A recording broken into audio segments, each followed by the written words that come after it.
Hello everybody and welcome to another episode of Triangle Strategy. So, this time, I have played through the whole fucking damn game again. Gotten their maximum character stories, I think. Because I think it requires 20 battles. So just to make extra sure, I went here, played a few auxiliary battles, as you can see. I think 5 will do, because if you look through here, even though Avlora isn't allowed on every battle, there's plenty of battles she can actually partake in. And she also played at least 3 battles here, and she was fine. Well, 1 battle, but she still had a character story for some reason. So I'm guessing she's a 2-parter, not a 3-parter. But hey, here we go. So I've made it to the point where her character stories will appear. So there you are. You actually have done all 3 starter missions and started in earnest in getting the invasion towards Hyzant. So let's just get these over with. Get these out of the way.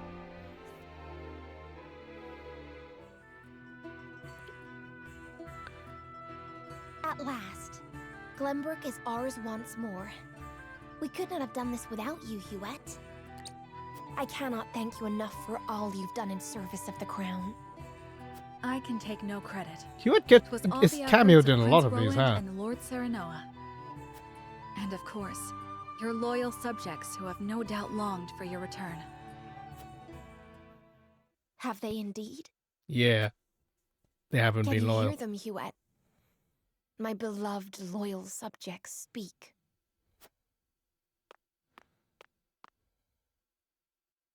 Show yourself, Cordelia!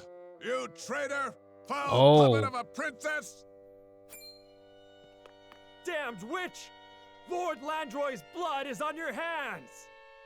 If that bastard Roland was alive, why didn't he show his face sooner? Lord Landroy gave his life for the crown! And you repay him with treachery and cowardice? Honestly, Lord Landroy should have bided his time It instead of just fighting to the death. And Roland's, for that matter. What in the name of... Kill them for disperse treason. At once. I cannot stop you, but you should know they speak truth. You couldn't have done anything. You had no actual power to actually combat them. They took over the capital. All of the King Guard were dead, and all remaining forces surrendered. Well, have you made up your mind? You ask as if I ever had a choice. How perceptive of you. Perhaps our little talk will not take so much time after all. I want you to declare to your people that the former kingdom of Glenbrook is now under Esfrosti rule. They must hear it from you if they are to accept this new reality. If, however, you refuse, well, who can say what will become of us? House Fawkes, loyal as they are to the crown, might erupt into open revolt. But they did anyway. They are a fearsome lot, indeed. They would rain hellfire upon the castle. No doubt you can imagine what this would entail.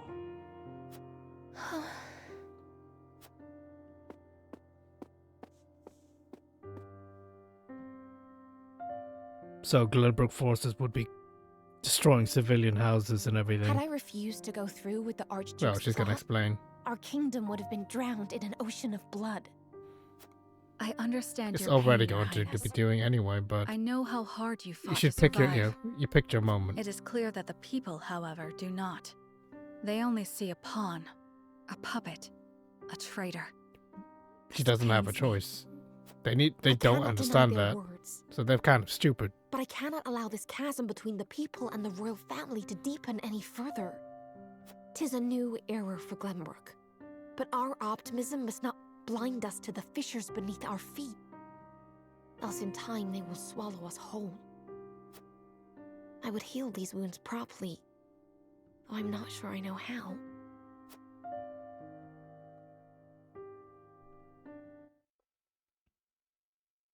Gabe Newell comes to mind. Crime doesn't happen. Piracy doesn't happen. Banditry doesn't happen. Revolt doesn't happen if you provide a good service to the people. I think it continues as well. People only resort to that thing if they have no other choice or alternative. Princess Cordelia, are you here without so much as a single bodyguard? Yes. Today I have come to speak with my people. Tell me true what troubles you. Oh my, is that truly Cordelia? What's that ass-frosty pawn of a princess doing here? How dare you besmirch Her Highness's good name? Say that again and you'll... Let them speak their minds, Yuet. I'm here to provide, not to punish. Tell me what you need, plainly and honestly. This could turn south really easily, but... Might you spare some porridge?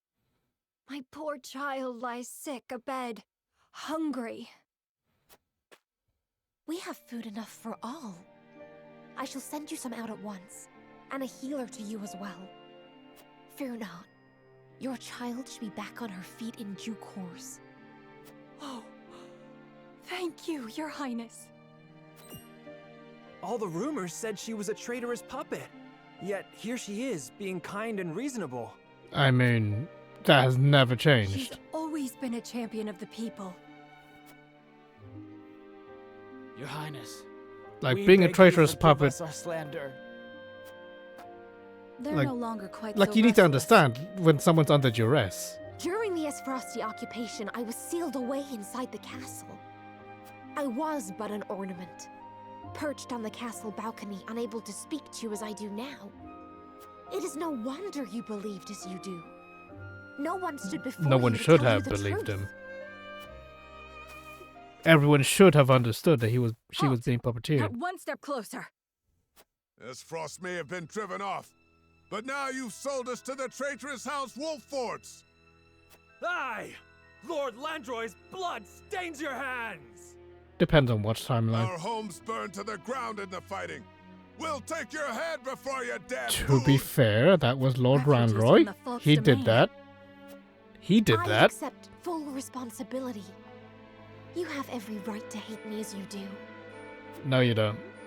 No, they fucking don't. What could she possibly owe you lot? That was literally Landroy who burned down Take your it up houses. with Esfrost. They're the ones who invaded our kingdom in the first place. The princess has fulfilled her duty. Alone, no less, with King that Ragnar and Roland? Prince Franny gone. She put the lives of her subjects above all else. I'll not stand for anyone speaking ill of Her Highness. Not after she's pledged to save my child. Everyone, please! Brave souls of House Falks, pray hear my words. I understand that you see not in me, but the enemy of your beloved Lord Landroy. I Landroy make burned no his own excuses lands. for myself. You don't Your have to. Lord loved this kingdom as much as anyone. Please understand that I love it too. Each and every one of us trod a path paved with pain and sorrow to arrive here today.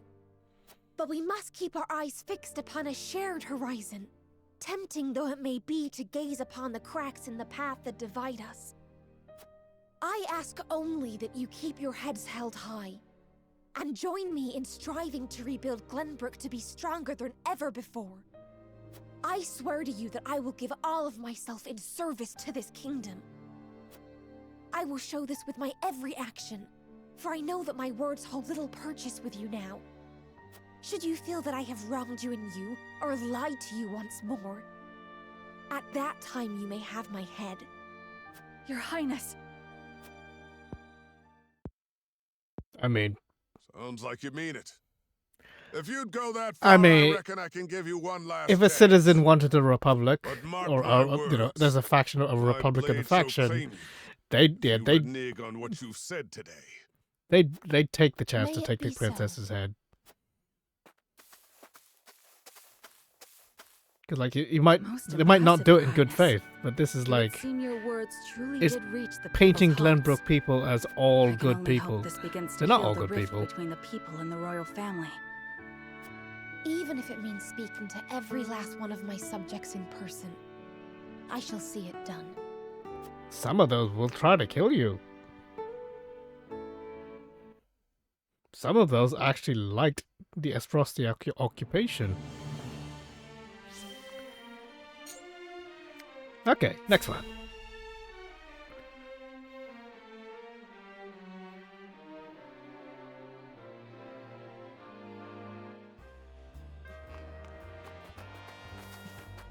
You hold it right there. I said stop. The hell is this Leghorn Foghorn fellow? Huh? What's that about?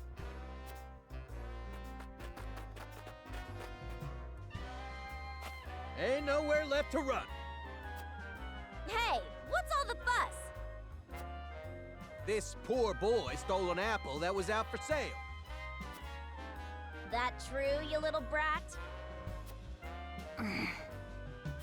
I know you can hear me. Is it? What else was I to do? I was starving to death! A thief, then. Justice must be served. Chop off his hands. No! Let me go! If you want fruit, buy it. With what coin? My mom and dad died in the war. We've got nothing at home! Just come quietly. Wait. Let him go. And why should I do that? Because I'm gonna pay for the apple. Now will you let him go? I'm telling you, he won't do it again. I'm taking him under my wing. Oh? I don't care. She's what gonna you found do an with it, orphanage. As long as I get my money. That Just sounded tell way him too we much better not catch him stealing again. for a freaking apple. That's on the ground, no less. Why did you Where's the help stall? me? Why did you just go to the corner there? Dunno. There's the Guess wall. it just felt like the right thing to do.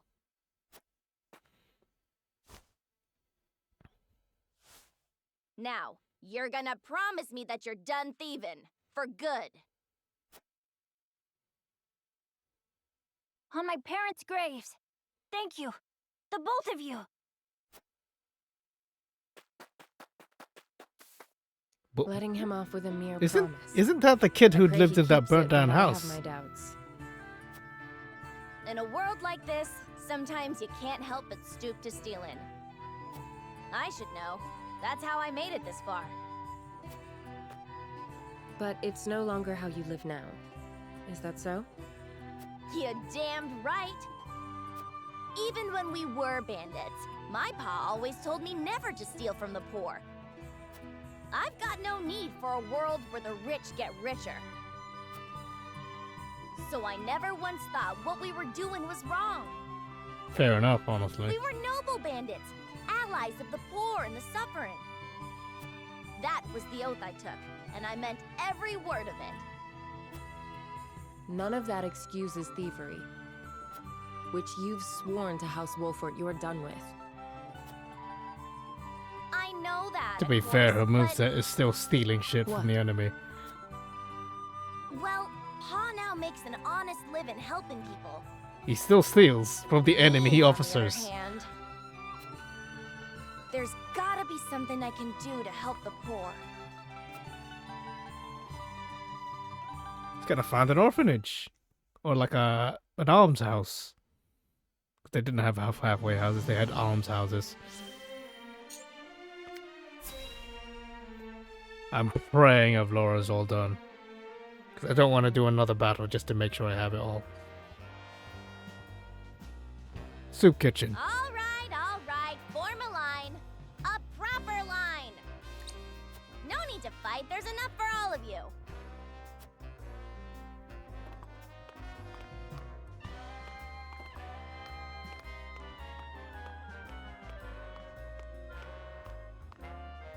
You seem busy. Let me help. Anna, good to see ya. Prepare for another wave. I've spread the word about your operation.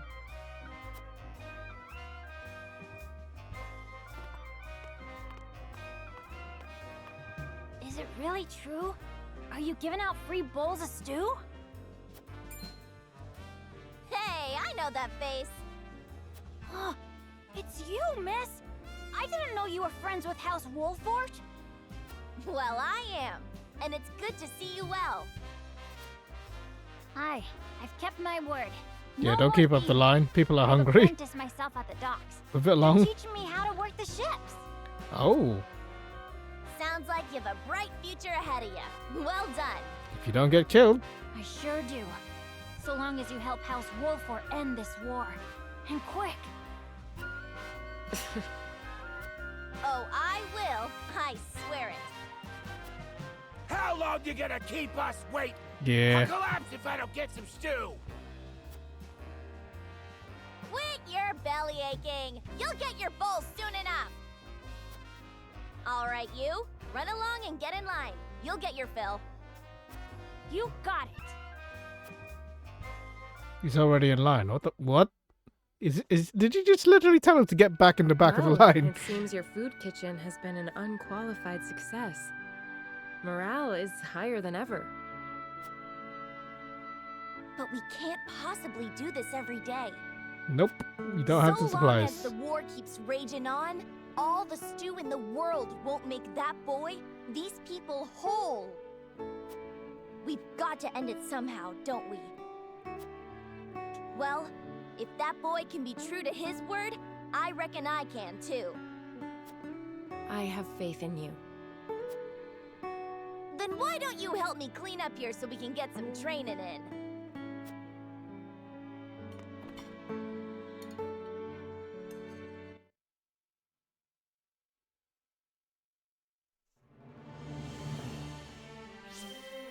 Alright, Avlora.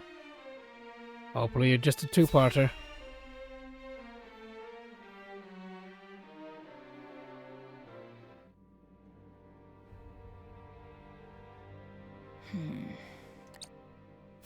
Our soldiers' morale will plummet if you keep looking so surly.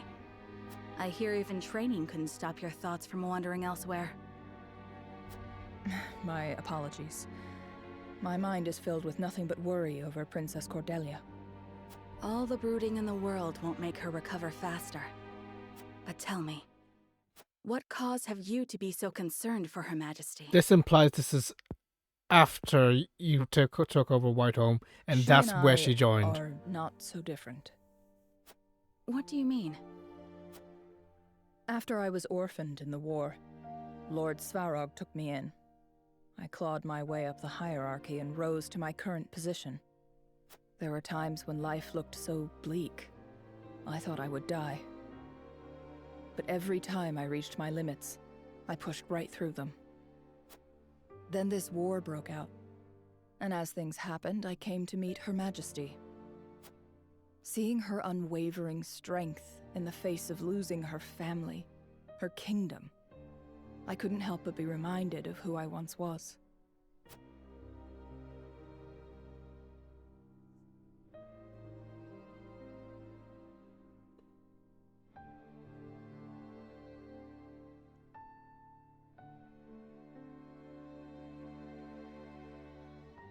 I refuse to stand idly by as a mere decoration.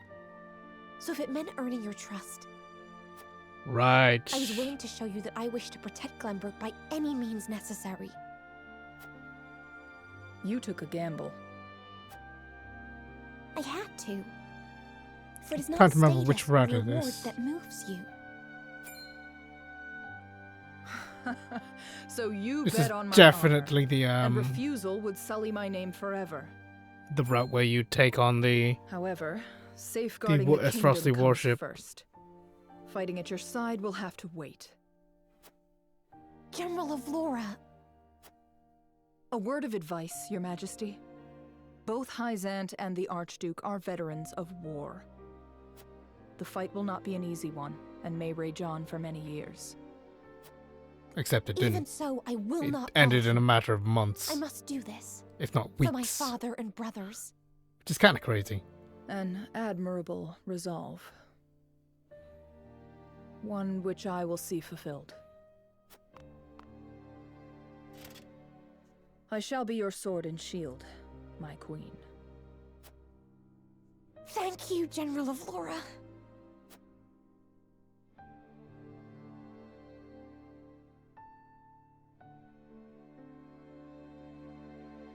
I am not made to rule, but Princess Cordelia is. Staring my death in the face, the only thought I had was that I must return to her side, that I had to survive for her sake. That single-minded determination is the only reason I made it here. Be that as it may, you tried to destroy Glenbrook. I can never forgive you for that. Yeah, fair I enough. don't care if Lord Serenoa pardoned you. You killed my friends, my companions. We were at war, and you were the enemy. It is simply the way of things. Yep, Is that what exactly. you tell yourself? Then what would you have me do? Yeah, honestly, what the hell are you asking for? You're the Frosty General. What are you doing here? No! Don't kill me!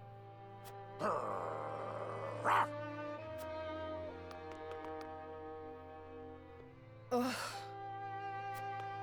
See? The people Maybe are the take same. off the armor. They feel nothing but hate. Maybe and not wear terror a when they frosty look at colors. I do not expect forgiveness for what I've done, but I would do what I can to atone. If you're serious about helping Princess Cordelia change things for the better, then don't look to me for answers. Look to that child, to the people. Ask the people, you say? Now there should be a second one where she does in fact talk to the people. Please. Thank God. Okay, I did it.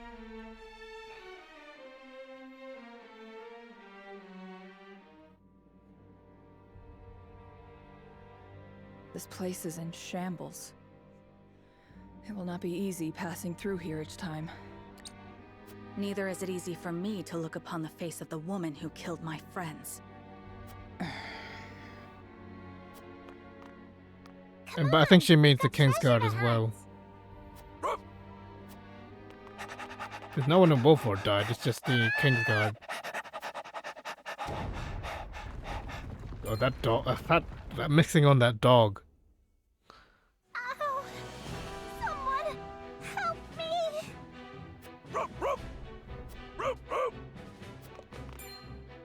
What's all this? Look! Damn! It's no good! I can't lift it! We have to hurry, or she'll be crushed! Ah! Out of the way! I'll handle this.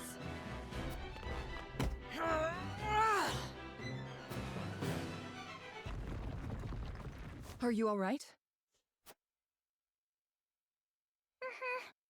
Thanks for saving me. Wait,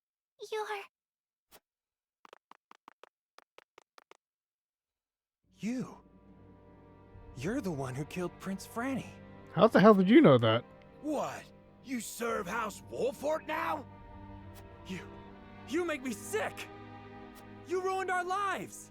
You took everything from us! Honestly, I wouldn't take Get this. out I of just my take the sword sight out before and I give make them you one regret warning. the day you were born. Yeah. Really? Yeah, we don't want you here. You're making threats over I the person know that I could. was the enemy of Glenbrook. You're making I know threats no over words will undo decorated the war horrors hero. I've done here. You really think you can threaten And a so, soldier like this? All I can offer is my actions. Just take the sword Avora, out and shut them. Make them shut I up. don't want to hear it.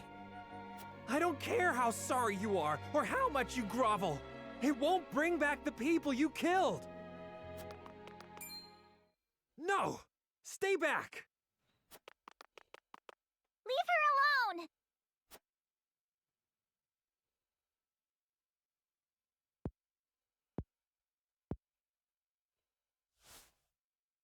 I'm sorry I ran away before, but, here, for saving me. It's beautiful. Thank you. You're welcome.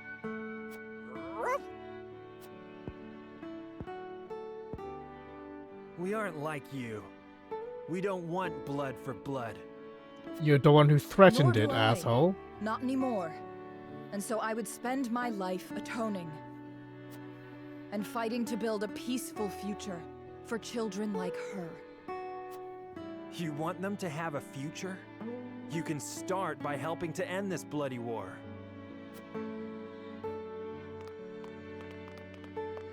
Well, you can also end it by enlisting. It would seem the people have spoken.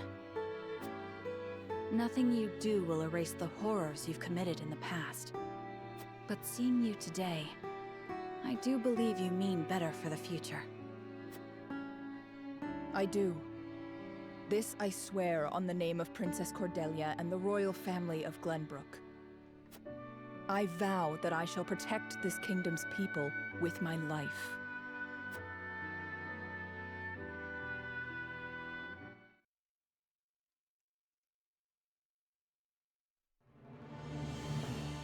Okay. Next! What I promised also, let me just check the character stories, so everything is complete. Avlora should be here somewhere. Middle end, end. Yeah. Yeah, it's here, end. Avlora end. Narv end, Medina end. Jens. Flanagan, everyone's done. Absolutely everyone. Good. So, first thing first, let's go with information, because that's just a few basics. So, the Grand Duchy. So, we're going through all the information, and then we'll go through all the notes, which seems to have lots of hidden lore. So, let's go through the information so we can establish what we know as common knowledge. The Grand Duchy of Westeros values the freedom of all its people. Archduke Gustav instituted a system that allows anyone, regardless of their origin or social status, to succeed, as long as they have ability. This approach has helped the duchy thrive, even though I don't really think it's a true meritocracy. But let's move on. The Archives. Home to a vast collection of texts, this institution is basically the Library of Alexandria. This institution of learning is the pride of Westeros. All sorts of ancient tomes from around Norzelia can be found here, even books containing knowledge thought lost to the ages. All citizens of the Holy State of Hyzan adhere to the goddess's teachings. There is no royalty or rigid class structure, except for the Saintly Seven and the Hierophant and the goddess. So there is actually a rigid structure. There's also military ranks. But let's ignore that. Let's not call out the immediate bullshit to that. The people are ruled by the Saintly Seven, who are headed by the Hierophant. Immediately just contradicts itself. Everyone's equal, but here's all the ranks and tiers. And speak with the voice of the goddess herself. All believers are treated fairly and receive equal protection under the goddess, unless you're Roselle.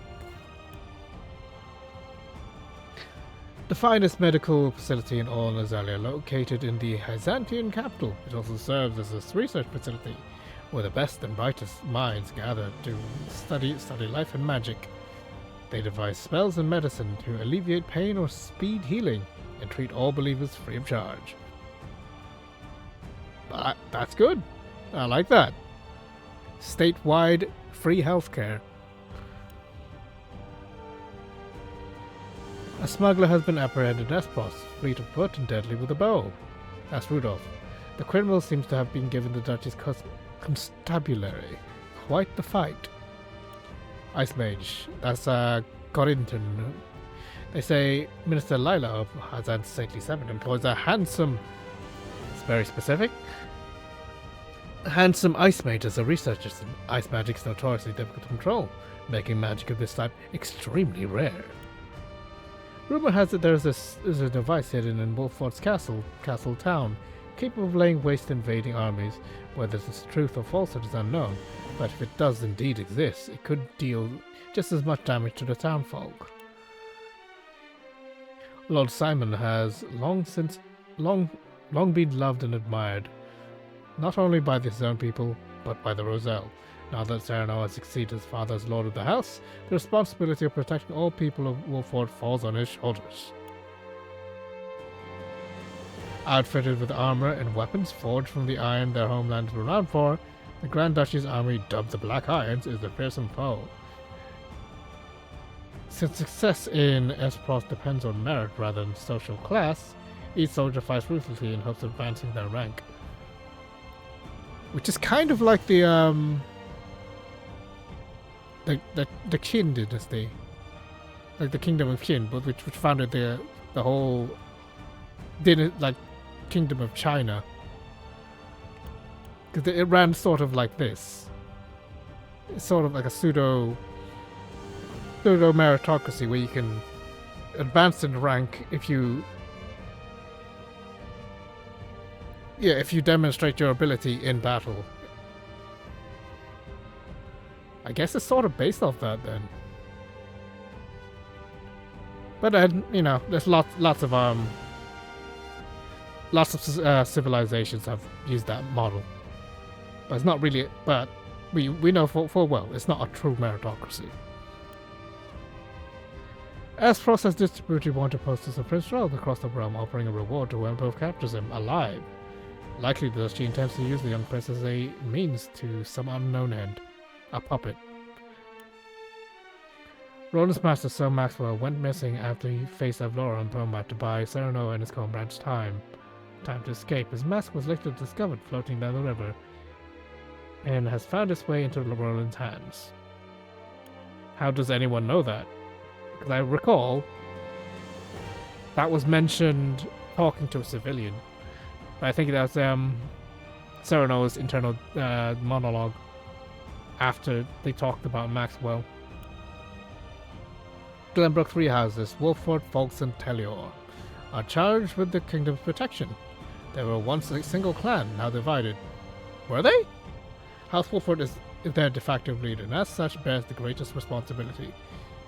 So, I'm cousins to Folks and Tellior? Makes sense. It happens. Lots of these noble houses tend to be somehow related to it. They've intermarried several times. Right, here we go. Lord Silvio of House Terror did nothing but sequester himself in his domain when he learned of Espros' attack on Glenbrook. His tenuous loyalties to the crown have earned him infamy as an opportunist. No love is lost for him, even among his own people.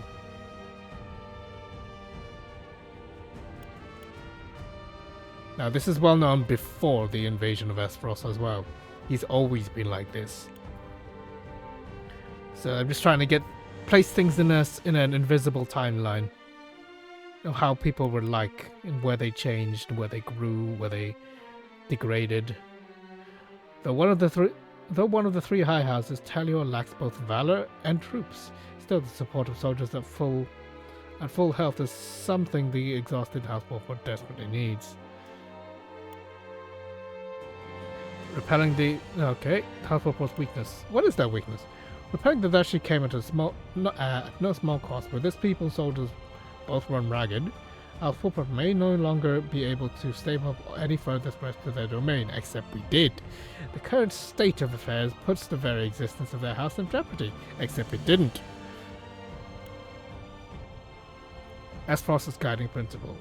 Espros' guiding principle of freedom may present people with opportunity, but it also ossifies, that's a word, a ruthlessly competitive environment where the strongest emerge on top, and standing atop the summit of them all is the archer Gustadolf. You know, the ruling family, who has always been the ruling family, and has continually stayed on top because they're the ruling family. So it's not really a true meritocracy. Wither, Prince Roland. Roland is now under Espros' control and being used to manipulate House Wolford into action. The prince's treatment henceforth may depend entirely on what Cyrano and his allies decide to do. Either choice, nothing happens. He escapes regardless. And both times, he gets treated like shit. So, those were non-choices.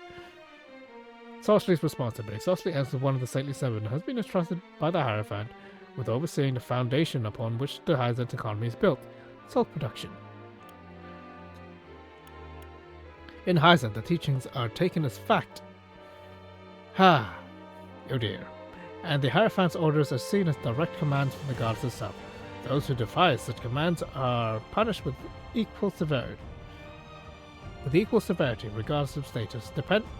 So there is status in Hyzant. They're not actually equal.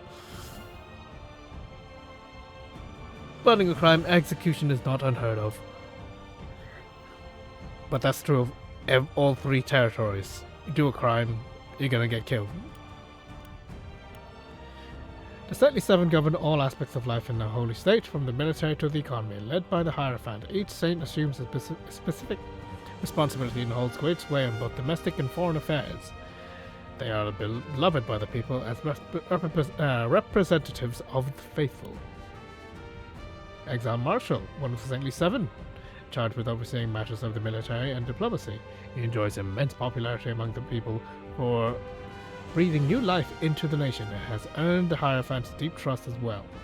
Recent years have seen him rapidly distinguish himself among his fellows, though they say the more conservative Sorcery views him with hostility. Well, yeah, he's a direct threat to his position. The previous Archduke's younger brother, Svarog, is a man capable enough to be the nation's prime minister, but after losing to his nephew Gustadolf in a power struggle, he was ordered to the duchy's border to oversee its defense, nothing more than a symbolic sinecure. Could have just said gesture, but okay. The sudden death of his beloved only son Dragan took a heavy toll on Svarog. They say he thinks of nothing now but finding the killer and exacting vengeance. Disunity. Svarog, son of a concubine and half-brother to the previous Archduke, has long led the life of an outsider to his family. He and Gustadolf, the previous Archduke's true-born heir, share a mutual... So, Dragan developed explosives, and his father Svarog created the Death Knell. By the laws, or by the logic of the principles of Aesfrost, he should hold the most merit, don't you think? And should be de facto, well, not even de facto, just straight up, the actual Duke of Aesfrost because of his achievements. But I guess Gustadolf wants to consolidate his power base. But yeah, it's bullshit that he actually has the position, because if Aesfrost was actually true to his principles, Svarog would be indeed, well, Svarog and Dragan would be indeed the people who would take up those positions. Roselle in the Holy State. I think keeps the Roselle imprisoned in the source, forcing them to harvest salt under back-breaking conditions, believing the teachings would never be subject to such cruel, inhumane treatment. But they also believed in the teachings until they didn't. 30 years ago, Lord Simon granted his protection to a group of Roselle who escaped the source. Ever since, they have lived quietly in a remote village, far from the rest of the domain's inhabitants. Their gratitude towards House Wolford endures to this day. Ever since, they lived quietly in a remote village far from the rest of the domain. Why wouldn't they just, assimilate to the population? That way, when they make families of non-Roselles, there's sentiment for when they are being given away to the source. Because the new generation would actually be half Roselle and half Wolford, or half Glenbrooks. So there would be resistance from most of the citizens that have Roselle family. Okay, but I guess find yourself a remote village in nowhere, I guess. A saintly seat left vacant. With Sorcery dead, there is no one to oversee the source. The people whisper amongst... Surely there's, hierarchies. Like, okay, the Saintly Seven of Salt, who's in charge of everything, is dead. Who's next in rank? And then they take over until a new saint is dubbed. The people whisper amongst themselves that Lord Cyrano of House Wolford will take the late saint's place among the seven. It isn't an unfounded rumor. So people knew. Pink Belt. Pink furred animal hide that once adorned Jerome's home. He kept it as a memento of his late parents. Pink mirror. An old mirror found in Rosaria. It was covered in rust but carefully polished, revealing vivid pink patternings underneath.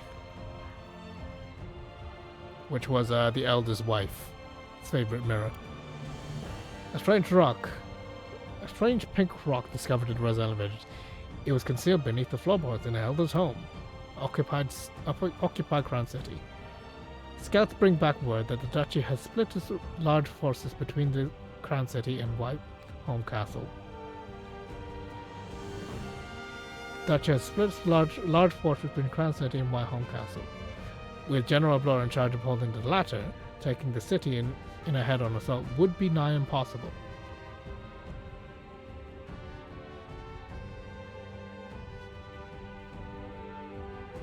No, that means there's no one to really command the main army, because the general is in the castle.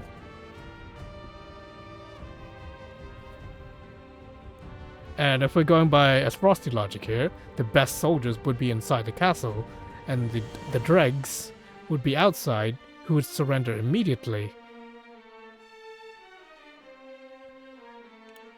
Which would explain the end scenario every single time. Okay, the people. According to the people who live in the Crown City, anyone can now freely engage in trade without first seeking a writ from the royal family. Life under the Duchy's rule, they say, isn't all that bad. In fact, it seems to have improved in some ways. Free trade? That's a good way to scam people, yeah. Because the point of a writ is to basically give a guarantee that this merchant is dealing above board and is approved by the crown. Naturally, that can be gained, that can be abused, but you know, there's a point to it. Ulfric blast crystals. Though capable of producing powerful explosions, Ulfric is more like napalm, honestly. Ulfric blast crystals are still under development and thus exceedingly difficult to deploy with any degree of precision. Preventing unanticipated damage requires careful thought of where to position it. Minister Delilah had ordered her secretary to watch Sorceley's every move. According to her secretary's detailed notes on his comings and goings, Sorceley has been bribing powerful figures in the Kingdom of Glenbrook behind closed doors. It is impossible to manage any business without meticulous bookkeeping. If Sorceley has been engaging in illicit soul trading, then there must be a secret ledger in which he tracks with each transaction. If it could only be found, it would be the perfect proof of his crimes. Halcyan's encampment in the Byzantine capital is in a prime position to oversee the source. And close off to all of those explicitly invited. Closed off to all but those explicitly invited. If Sorceley has anything to say, it will likely be there. Vanishing vessel. Rumor abound of a ship that secretly slips into Hyzan's harbor, only to vanish in the middle of the night. Whether that is true or what cargo may be carrying is anyone's guess. It's salt. Suspicious merchant. On more than one occasion, one of the source's guards say a merchant, not the usual envoy from the consortium, came and carried out salt in the middle of the night. What's more, the merchant bribed the guards to keep silent. Milo, who stayed behind in Glenbrook, seems to have an interest in Cyrano. If he goes back to Wolford Domain, perhaps she will accompany him. For what reason, we don't know. I guess to just... Because we don't see an arc where she fully transitions into a loyal Wolford vassal.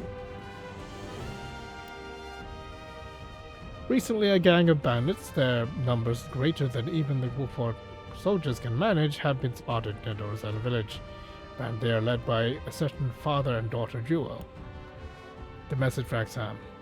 A letter penned to Exham entreating his help in exposing Salty's misdeeds, conforming to Hazatian conventions and respectful of the Saintly Seven. It contains a letter, a sincere wish to bring the truth to light. And that's all of them. Now, let's get to the lore. Let's get deep in the lore. Power of Salt. Oh, there's several pages to them. I need to check, actually. No, they're not multi-page. Okay, good. Good. So, Power of Salt. Salt is foodstuff necessary to... No, it's not. It's not.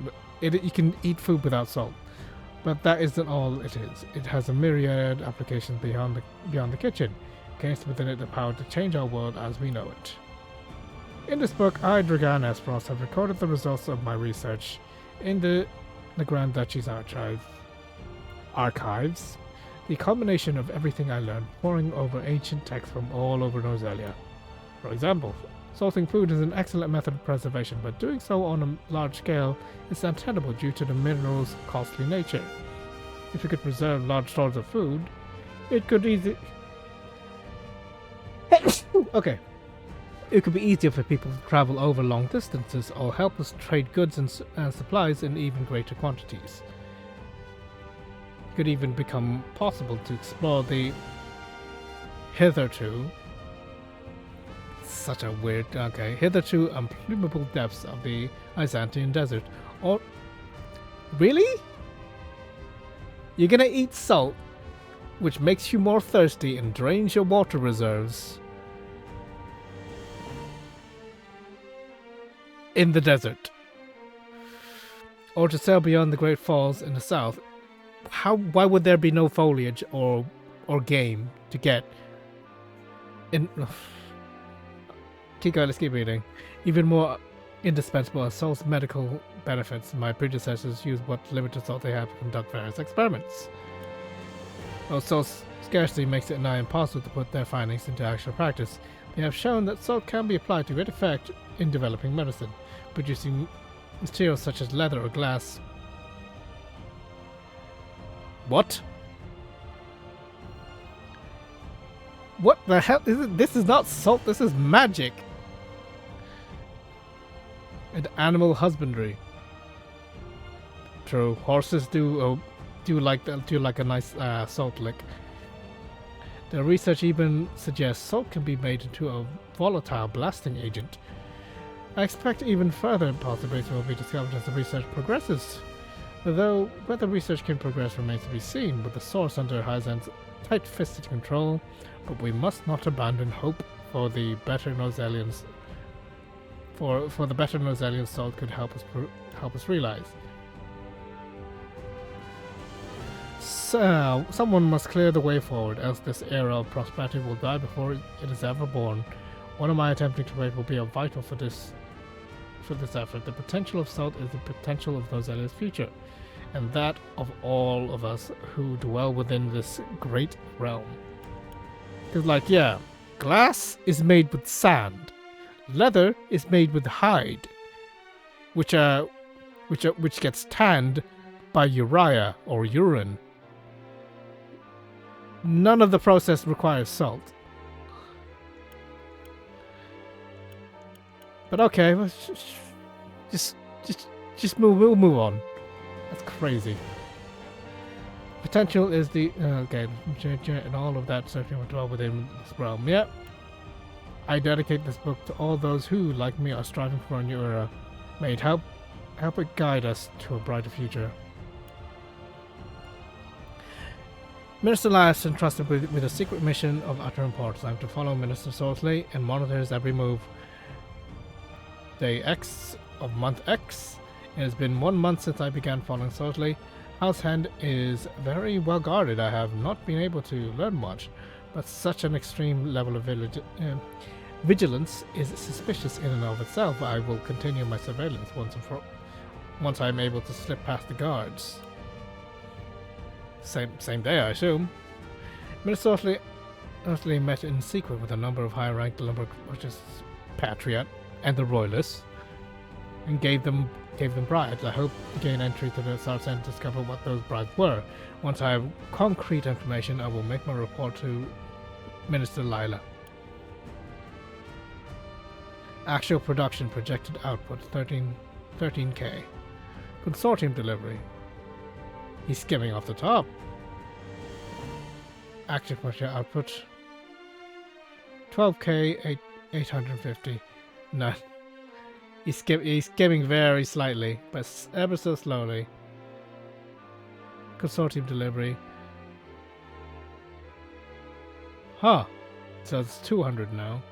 Well, 150.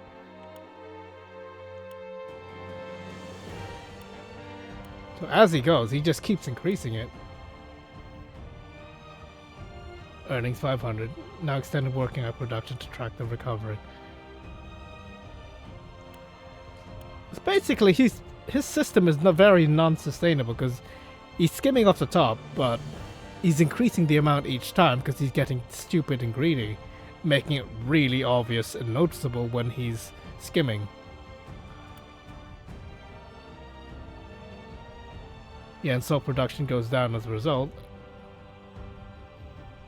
Dell Simulator for failing to meet projected output successfully to increase. Yeah, Sorcerer's just an idiot.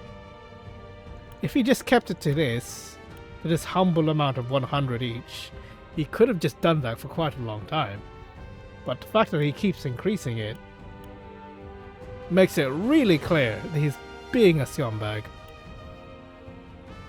Alright, here we go. This is a legend handed down by the Roselles in times of old. It is the secret history of Noselia, or Leia Roselle. Are they all named Roselle? I'm recording the legend here as the last keeper of these histories. In ancient times, the Roselle lived in Centralia, a land to the distant south of Noselia, its southern shore of the sea. A source that extended to the horizon and beyond, it was said to be a paradise, a place where people never wanted for salt. The Roselle knew more about salt than anyone, for it was part of their everyday lives. In those days, Noselia still rested at the bottom of the sea, but a cataclysm brought it to the surface, turning, probably an earthquake, probably earthquake or a volcano, brought it to the surface, turning it into land, because that's how Mount Everest formed. When tectonic plates met, they'd smash together two land masses, and they'd meet and rise up. That's how you make mountains. Turning to land. So basically, in the future, there might be a cataclysm that will destroy all of Noselia. Turning it into land, this sea dried up, and the small portion that remained is what we know today as the Source. Eventually, many people migrated to the new land of Noselia. They waged war of the Source, wishing to get their hands on its precious salt, and our ancestors came to Noselia in hopes of putting an end to the fighting. They knew that the salt still remained, even without the sea. It merely crystallized and sank into the earth. After all their searching, they unearthed a giant crystal. No, a very pillar of salt. They showed it to the people of Noselia, told them that salt could be found beneath their feet. However, those who had seized control of the source sought to reign over all of Noselia by controlling the salt. They, the holy state of Hyzant, attacked and slaughtered the Roselle. They hid the pillar, erased the existence of salt crystals, and imprisoned the surviving Roselle of the source. Thus, we were branded sinners, criminals who wanted sole dominion over the land's salt, to justify their own monopoly. Hyzant created the goddess teachings, but she needed a villain. To this very day, the Roselle are scorned, made to shed blood and tears all in her name, but the goddess herself is proof of the Rosellan legends. How? I saw it with my own eyes during the uprising. Inside of it, that's what they mean. The statue itself. Inside of the statue is the pillar of salt that was taken from our ancestors. But why didn't you just break down the pillar? From our ancestors, but I could not expose the truth to the goddess. She took everything I had to just to get a fragment. But that piece is the key to freeing the Roselle. It must be. My brethren who continued to suffer for a crime they did not commit. Alright, here we go. Some real stuff. Wonders. That's why I've been wanting to read this. The Kingdom of Glenbrook, Crown City, is situated along the banks of Roselian River, Once plagued by frequent deadly floods, previous monarchs oversaw projects to control the river's flow, transforming the city into the idyllic city people know today. A bustling town in crystalline waters dotted with merchant ships from all over the realm. There is no more fitting image for a kingdom of commerce. Top it all off, Whiteholm Castle has come to be known as Noselia's most picturesque palace.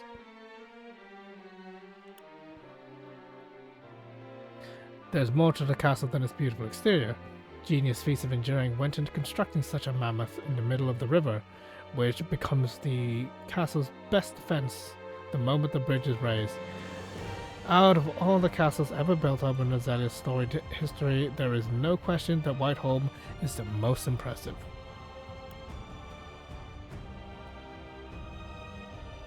Now, yeah, honestly, Wolfport is way more impressive. Carved into the side of a mountain, Castle Wolfport is unassuming and unyielding. Honestly, I think it's very assuming. Unassuming and unyielding, yet like its eponymous. But just like its eponymous house, this veritable fortress was crucial during the Sultan War, allowing House Wolfport to stand strong against what would have been overwhelming enemy forces. Yet visitors who expect to see a domain full of nothing but rugged warriors may find themselves disappointed. Wolfport's subjects are kind and honest folk, fiercely proud of their heroic Lord Simon.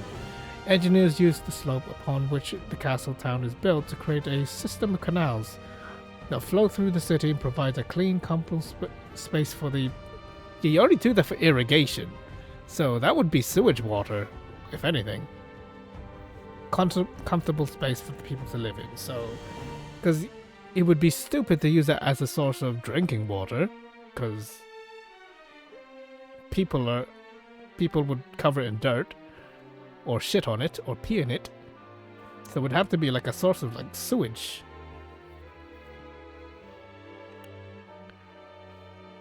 Stay here long enough and you are bound to realize that people's pastoral life is undergirded by their utter trust and confidence of House Wolfport. Beneath their plain exterior be strong hearts. One mistakes their kindness for weakness at one's own peril.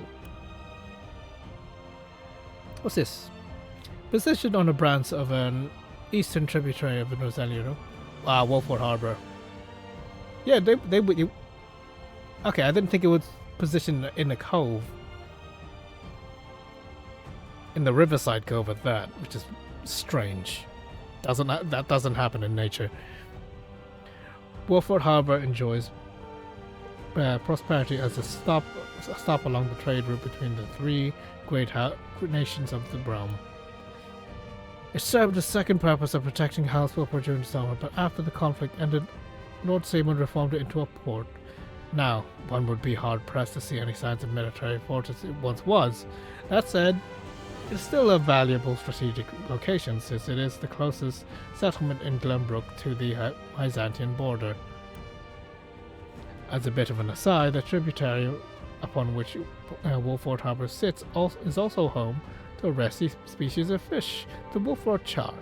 They are absolutely exquisite when fried. If you ever find yourself in the domain when they are in season, I highly recommend sampling the delicacy for yourself. This is Folks.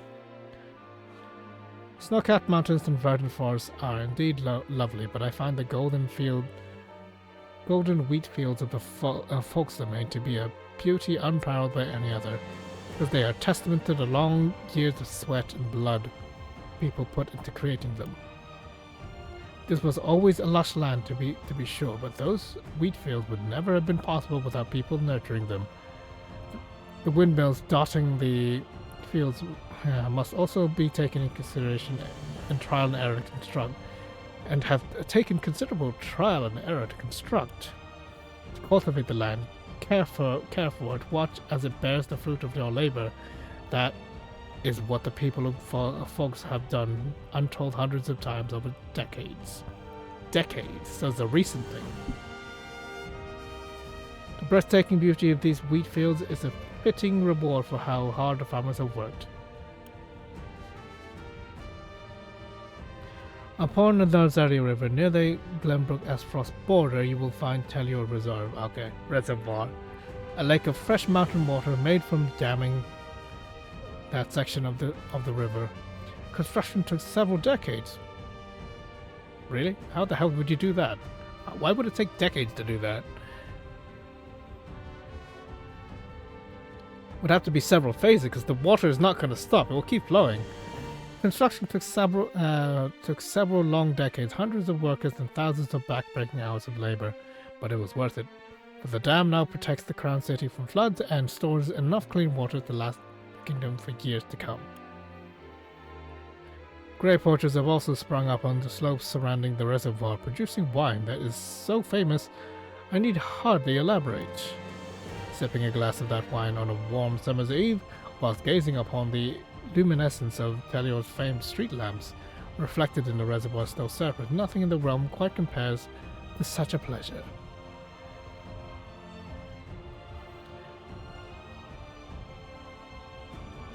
Yeah, just thinking, like, wouldn't I'm just thinking about the composition of the soil in that kind of area. Wouldn't that be, like, really ill-suited for vineyards? Because vineyards tend to be in lowland places. Like, you might have plenty of water, but the soil might be, like, too archaic. Or more like, too alkaline for crops to actually grow. Because you need to, if I recall, vineyards require salt. Not even salty, it's like, acidic soil to grow, which is often in lowland areas.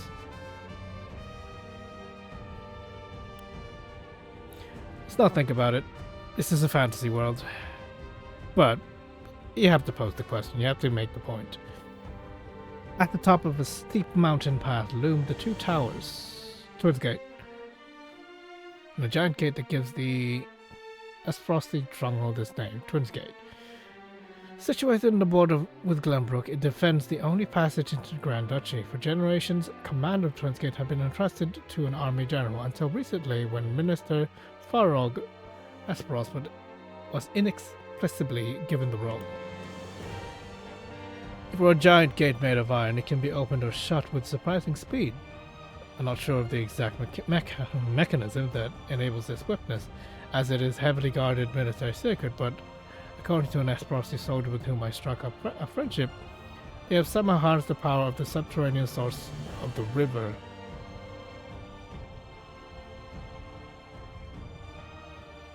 I'm guessing like a series of, like you lower a series of buckets, and then that creates the motion to actually open the gate, and then when you don't want to move the gate anymore, you raise the buckets up. Kind of like a water mill, a water wheel. That's my guess. Everyone always talks about weaponry when it comes to Frosty ironworking, but perhaps attention ought to be paid instead to the mastery of craft that has allowed the Duchy to construct such an incredible, precise device so deep in the mountains. Perhaps this is a bold claim, but I am nearly certain that everything one would want to know about Nozalia could be learned in the north. Yes, in the Espros archives. Generations of the Archdukes pursued knowledge and technology in order to transform the remote duchy into a mighty force to be reckoned with. They gathered texts from every corner of the realm, and these archives are the result. The large collection of books and scrolls grows ever larger by the day, rendering the organization nigh impossible. Rendering the organization of the books. I thought like the library staff are impossible? Though that means wisdom believed lost in ages may very well be slumbering among the stacks, containing the very history of Nozalia itself. Archives are a treasure house of knowledge and potential. The current Archduke Gustave has opened the archives to a veritable flood of scholars, allowing all manner of research to be conducted.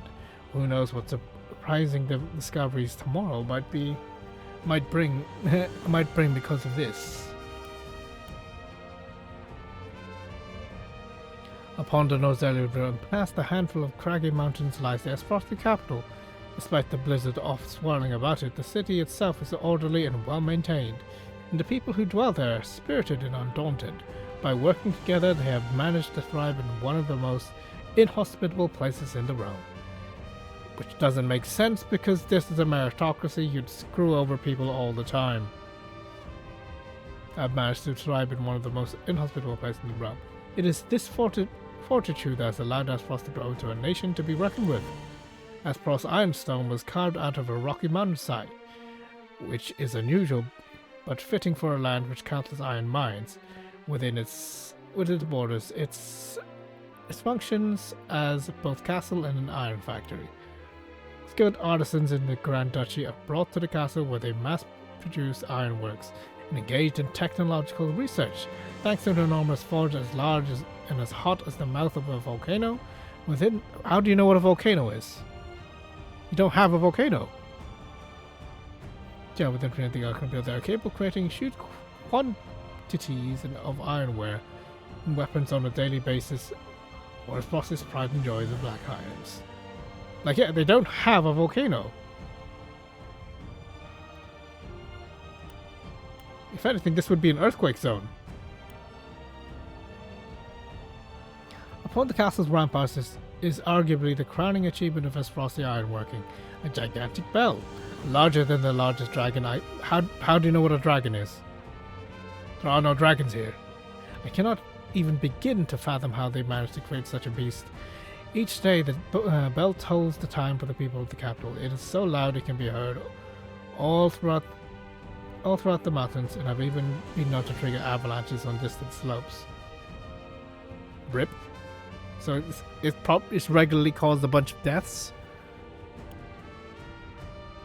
Dear reader, I must apologize for I cannot describe the location in any detail.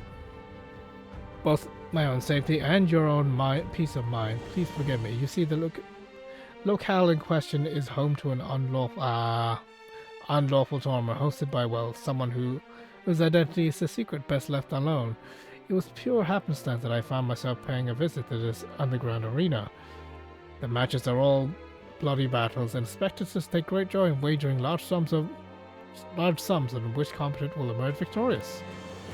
The entertainment here is truly a matter of life and death and attracts a vivid audience of high-born, wealthy patrons. You may recognize a face or two in the crowd, but it is best you forget whoever you think you see. Too much curiosity in a place like this is apt to get you killed. Of course, dear reader, you are free to doubt my account as you like. Indeed, your life may be happy if you choose to believe there is no such place where the rich gather to enjoy such a violent, deadly pastime.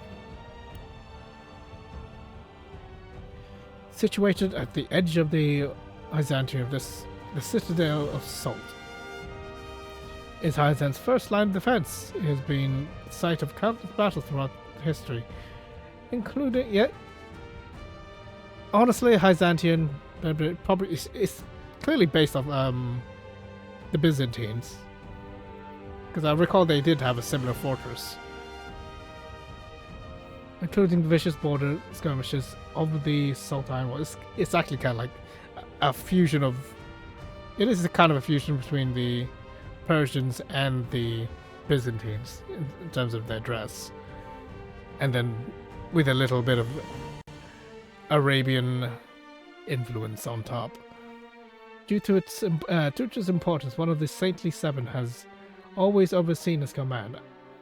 After the Salt Iron War, Minister Saltley Ed assumed the position and began the work of developing the citadel into a trading post. To think that a place that was witnessed so much bloodshed could transform into a peaceful hub of commerce, life truly is full of surprises. Perhaps that is why, though Hyzant rarely gets visitors from other lands, here I often catch glimpses of people whose providence I cannot discern. Or perhaps it was only my imagination. The Ministry of Medicine is an impressive institution for the pursuit of life and magic, situated in the Hyzantian capital. Here, pioneers in the fields of magic, medicine, and healing use advanced research and experimentation to investigate the mysteries of life itself. They use their findings to benefit believers, healing grievous wounds and curing hitherto incurable diseases for countless patients, increasing the population's overall health and life expectancy. They believe their research to be part of their goddess's divine blessings. A ministry researcher I happened to meet told me, there is no miracle panacea in this world, but we like to think nothing is impossible. Whether her boundless optimism was due to her faith in the goddess or in her own ability, that was not something I, neither a researcher nor a believer, was fit to judge. There is no sight in the realm as impressive as the Hazantian capital. After braving the desert, the first thing a visitor to this great city sees is a wall so large it does not look like it could have been made by human hands. The goddess's shield. Pass through the gate, and you will emerge into a thriving metropolis of believers. Just beyond the street lies the huge calm waters of the source. Unbelievable as it may seem, the city and the walls encircle the entirety of the Great Lake, where all of Nozelia's salt originates. In the center of the lake towers a mountain-like statue of the goddess. How do you see that? You're not allowed in the source. An endearing symbol to the Holy State's faith. Indeed, after beholding how Hyzan could not only survive in the middle of an inhospitable desert with salt, but thrive even as unbelievers such as myself start to think that that statue might actually be the goddess incarnate. In the palace in the city's center lives the Hierophant, who they say hears the voice of the goddess Salt herself. I imagine such a voice would be just as majestic and calm as the city she watches over.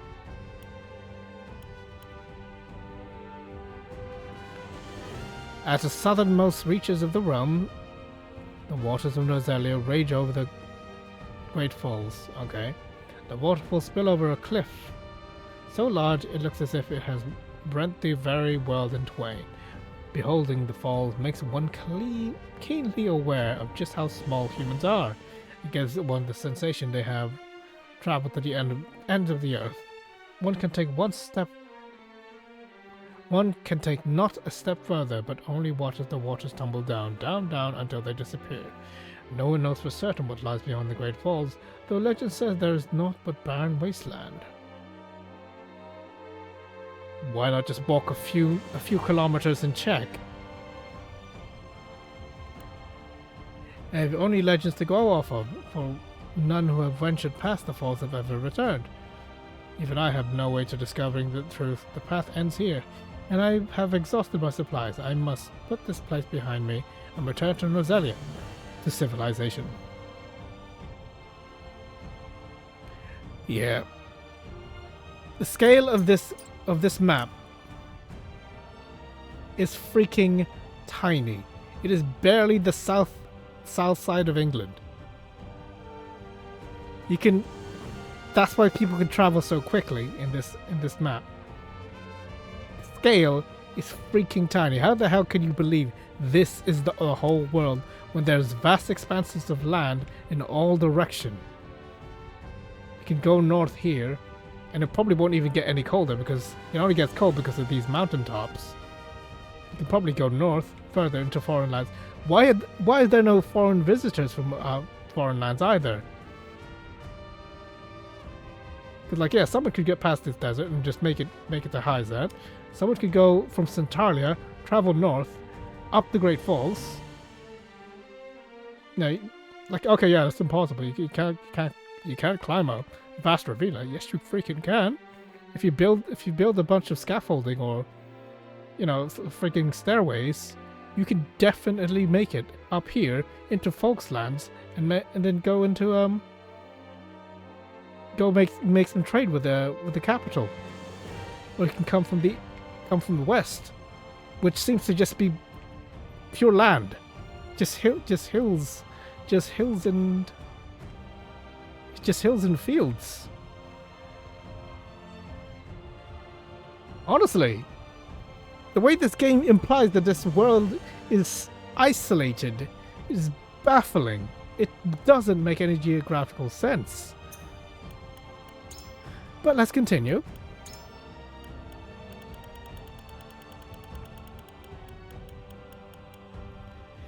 Okay. The plains of Glenbrook, which spread across the center of the realm, are a fertile area. Yeah, like why doesn't anyone all contest Glenbrook? It's the most fertile land. How does anyone feed themselves unless they rely on Glenbrook trade? It's like, yeah. Okay, you have your salt, you have your iron. But if you want to fucking eat, you better trade with Glenbrook, because they have all the land. All the tenable land for farms. The fact that that was not part of the politics of this game baffles me.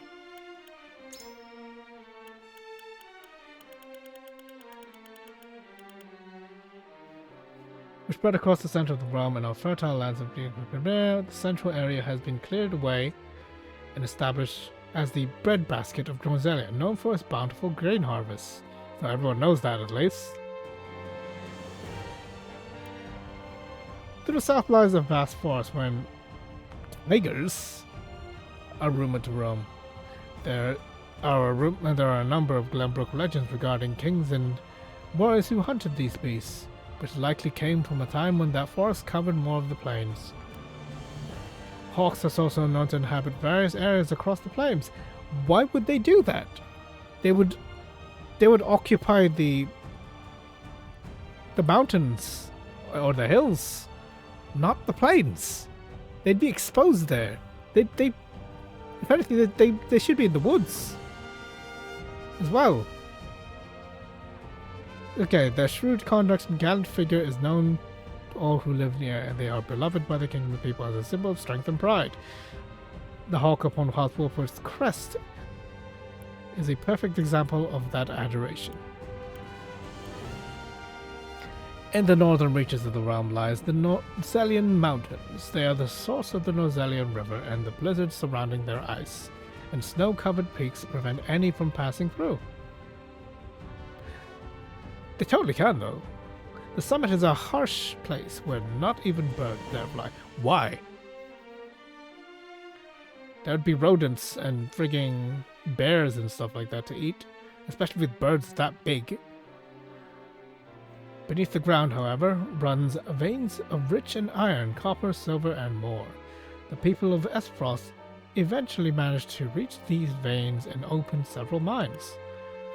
The prospectors looking for iron deposits should first seek out the alpine plant known as ferrum weed.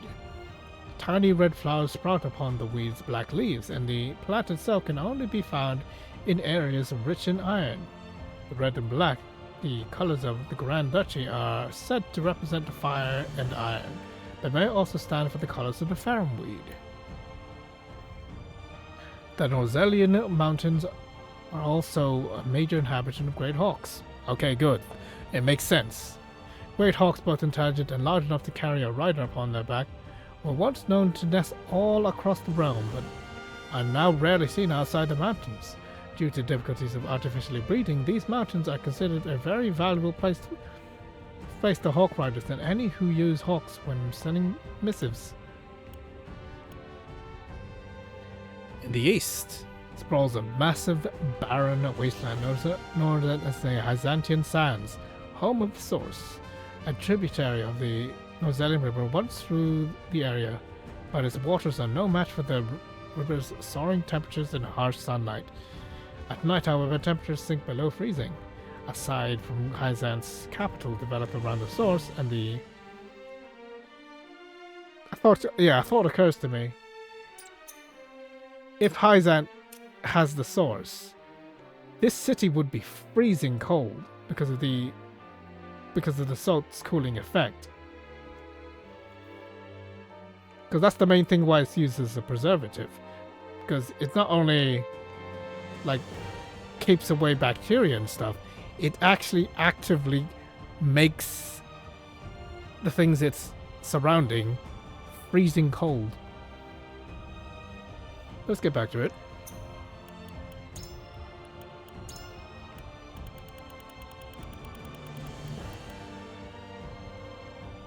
Aside from the Byzantine capital developed around the source and the western part of the sand, the area is entirely unsuitable for living, says you.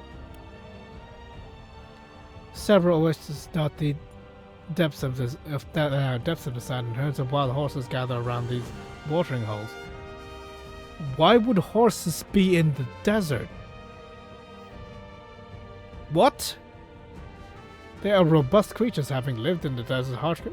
Shut up. Shut up. They would, if anything, they'd be like reptiles, which makes them a perfect fit for any army's cavalry.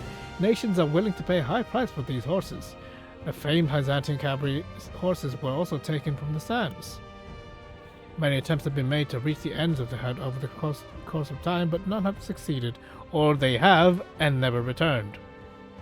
Although countless people entered the desert in search of adventure or riches, few returned. Delving into Byzantine sands is not a matter to be taken lightly.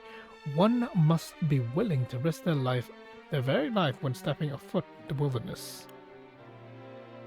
Yeah, I've read this before, but let's read it again. Cavalry and Hawk Riders are known for their superior mobility. But mainly the Hawk Riders, because this game is very vertical. This grants them the ability to move freely across the battlefield, although venturing too far from their allies leaves them without support, and puts them at risk of a concentrated enemy attack. They should therefore stay close to the main force and utilize their mobility to either flank or get behind enemies who draw near. While acting alone can be dangerous, a team of 2 or 3 cavalry units or Hawk Riders can prove quite advantageous in battle. They can provide much needed support to each other and actively intercept enemy troops or assail soldiers lurking in the distance. Doing so would separate them from enemies with healing magic, so taking recovery pills would be a must. Alone cavalry units and Hawk Riders are challenging to handle, but their real strength lies in their numbers. Except we don't have many Hawk Riders, we have 2, and we have 1 cavalry unit. And he dies all the time. So what is the best way to make use of their exceptional mobility? And he doesn't even move that fast. There are other units that move way faster. The question gives insight into Commander's true worth. One must be swift but never hasty. Speed can be your greatest asset or your greatest enemy. Archers and Arcanists attack from afar. Their objective is to wear down the enemy from a distance. Honestly, the best units in the game, if you can protect them. From a distance before the infantry moves in to strike. This strategy is the best at mitigating casualties. Unfortunately, Arcanists tend to move slowly and have difficulty casting spells in succession. Unless you have Julio. This has led many a commander to instruct infantry to move in first and weaken the enemy force so that archers and Arcanists may then deal, that's basically my bread and butter, deal the felling blow. This tactical, except, yeah, it's not this order. It's usually the melee units doing the killing blow, and the Arcanists and the archers dealing them damage to be weak enough to be killed by the melee units. Usually units that can counterattack. This tactic, however, incurs great damages to the front lines. It is advised that it feels like the people don't know their own game. It is advised that commanders allow archers and Arcanists to prepare before sending out the vanguard. Advancing is not the same as attacking. Patience can be the key to victory. One must also be aware of the position of their archers. Arrows are easier to avoid if shot from the front. Loosing them from a higher elevation increases their range and impact. The opposite is true of lower elevations. But they still can, unless it's really far. An archer's position greatly affects the power of one's force. A diagonal shot is more likely to strike true. He who has the high ground has the advantage. Furthermore, magic spells are each tied to an element and their power varies by opponent. Choose which spell to cast carefully. Magic stones, each imbued with an element, have the same effect as spells. With those at hand, any soldier can play the role of an Arcanist. Use them well to reduce the burden to your spellcasters and diversify your tactics. I never use them. Unless I don't have TP with a mage. Because I think it scales with the magic stat. Shield bearers and healers are key elements to a solid defense, but are unexpectedly difficult to use. Many commanders have failed to leverage them wisely on the field of battle, plus they're weak against magic really badly. Shield excel in defense and are greatly placed near the main force or its leaders to prevent sieges and flank attacks. Many of these units can push back enemies with their shields, which is particularly useful when facing strong foes. Shield bearers are an essential unit to have when up against a rivaling general. Relentless attacks have costed me battle, but solid defense never have. Yeah, solid defense, but if you waver in that defense and your forces get overwhelmed, you should have attacked. Only a fool attacks first and protects themselves later. A good defense must come before a good offense. Not necessarily true. You might want to take out the... Like, for example, if I'm using Eredor, I need to specifically have my archers take out mages and healers. And then any heavy units get worn down by magic. That way Eredor doesn't just get beat up by all sorts of different enemies. Defense must become before a good defense between offense. Healers are units that can cure their injured allies. Most commanders therefore wish to keep them all the rear of the main force, but enemy attacks can usually reach anywhere healing magic can. In general, healers should be made to wait at the rear and advance only when necessary. Once their job is done, they should make a quick retreat. Though this sounds cumbersome, healers are responsible for keeping their fellow soldiers alive and are especially vulnerable to enemy attacks. Commanders must therefore pay attention to their movements, for if they fall, the entire army is likely to follow suit. Not necessarily, but usually yes. I lose a lot of units if I don't heal them. Hastiness avails no one on the battlefield. In victory, caution is king. There we go, Salt Iron War. Yes, get into the real lore now. Salt Iron War is one of the fiercest war raged in the realm of Nozalia. It can be roughly divided in 3 periods. Before its onset, the Grand Duchy secretly contacted the Kingdom of Glenbrook and asked for an alliance to break Hyzan's monopoly over salt. Glenbrook agreed. In exchange for their logistic support and permission to march through the kingdom, Glenbrook asked Esfrost for joint governance of the source. On the day the war began, the duchy's troops proceeded through Glenbrook and declared war on Hyzan as they rushed the Holy State's capital.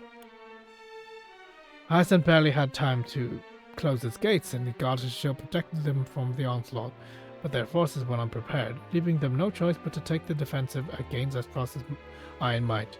In hopes of turning position rounds, the Hierophant sought the aid of a clan that made their home in the northeastern reaches of a modern-day Glenbrook.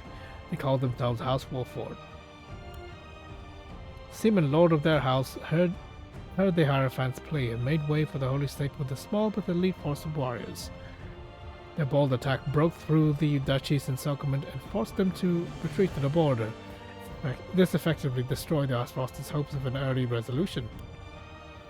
The exploits of Seaman's Wolford changed history. From that point forth, the Wolfords, which had been no more than a small clan in the area, became key in altering the course of the war.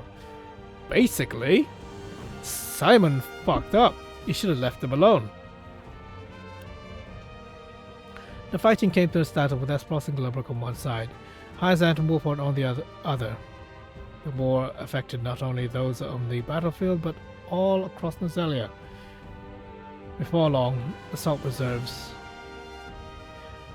that the duchy had amassed in anticipation of the war began to dwindle, and they realized they would not last much longer. In Hyzan, the Hierophant succumbed to illness. The stately seven quarreled over who would succeed the Holy One, and the city descended into chaos. It is rumored that during the turmoil, the Roselle revolted and fled the source. Nothing was made official, but rumor was likely true given the subsequent state of the city and the army's struggles.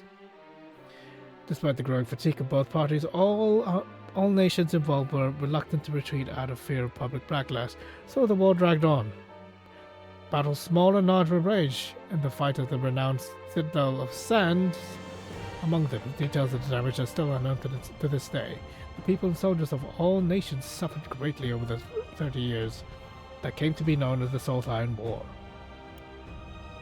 Okay. Getting a decent look. Getting a decent timeline there. Putting all the events of the Roselle's rebellion, escape, and Orlea meeting the Duke into perspective. The Salt Iron War claimed the lives of many and left entire cities in ruin. After seeing the destruction, King Regnar of Glenbrook contacted Lord Simon of Glover in secret. He wished to find a path towards peace. Acutely aware of the pointlessness of the war, Simon agreed.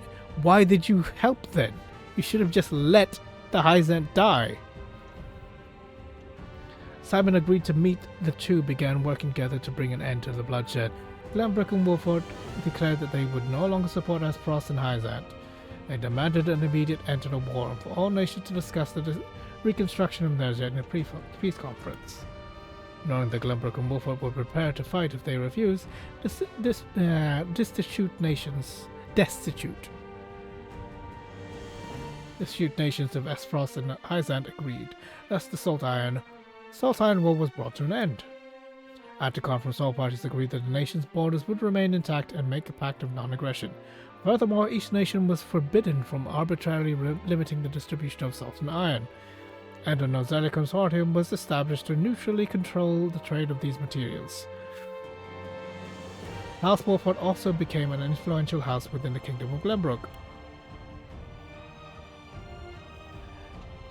The war gave way to a new framework within Nozellia, one that includes the See, if this game was actually more compelling, they would also reference the fact that House Wolford did have connections with Hyzant since the early days of the Salt Iron War, and hence it would make sense that he would gain aid from the Hyzantians and make a Wolford a saint. Because they were instrumental in saving Hyzant in the early days. You should have referenced this. Honestly.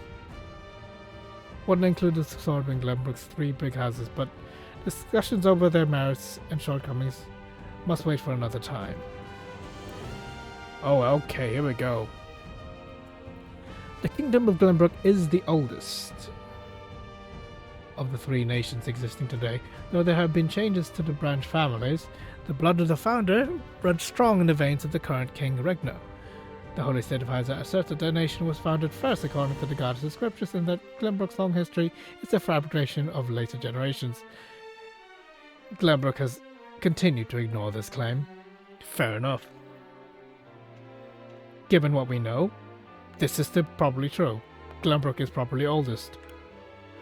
The Grand Duchy of Westworld was founded by the Archduke's family, who shared a common ancestor with the...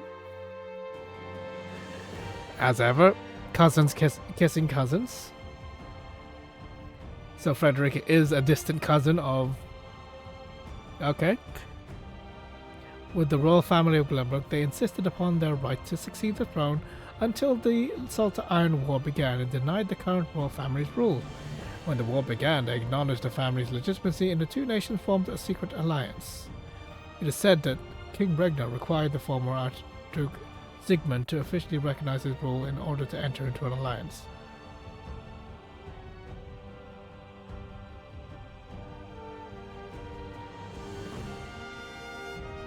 Wait, let me reread this again.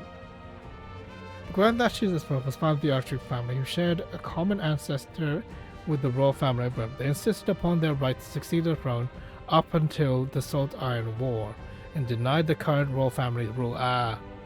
Okay, so Regnar gained legitimacy for the alliance,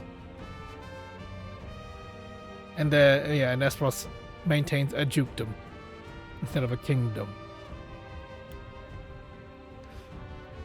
The Royalists and the 3 houses. There are many aristocratic houses beneath the royal capital of Glenbrook, and the kingdom itself has a very complex political system where customs and rights intertwine. The government is split into sections, and the Royalists, aristocrats trained from a young age, are each in charge of their own field. Needless to say, each similarly has their own interests. The people satirize them in response, claiming that the Royalists talk all day but never decide a thing only money matters among them. Which is true. Kigran attempted to reform the system after the Sultanian War. He first split the Wolford clan 3 ways. Oh. So that's why they were... Okay. And placed each house in charge of protecting 3 strategic locations. He appointed the clan lord Simon as lord of the House Wolford domain. He then elected the adept Landroy Fox, who fought at Simon's side during the war, as lord of the bountiful southern lands. Finally, advisor Gord Talior was put in charge of the northern reservoir. Thus, the 3 high houses were established. King Regnar hoped to bring the royalists under control, but creating a rivaling force that already had merit of their own. By creating a rivaling force that... okay. So he wanted House Wolford to basically replace the royalists, but he couldn't dismantle them. So instead, they're just a power check. But now that the high houses are done, the royalists take over.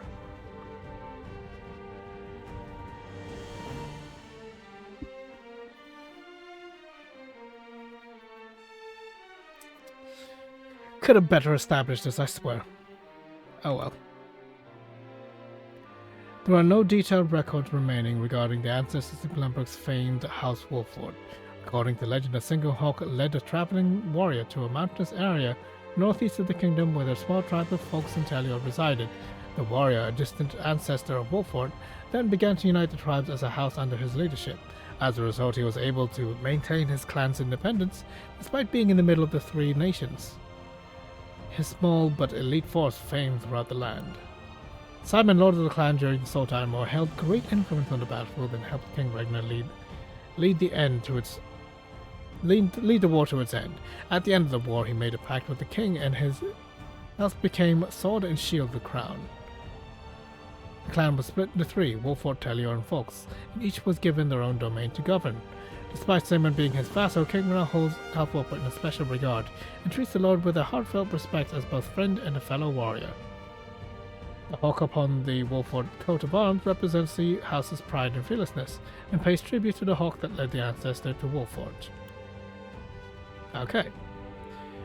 The origins of the Grand Duchy are complex. The nation's founders were of House Esfrost, a family of nobles related to the previous generation of Glenbrook royal line. At that time, a clan...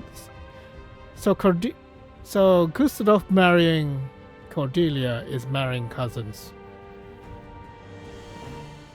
At that time, a clan from the northern mountains repeatedly invaded the kingdom and caused great damage.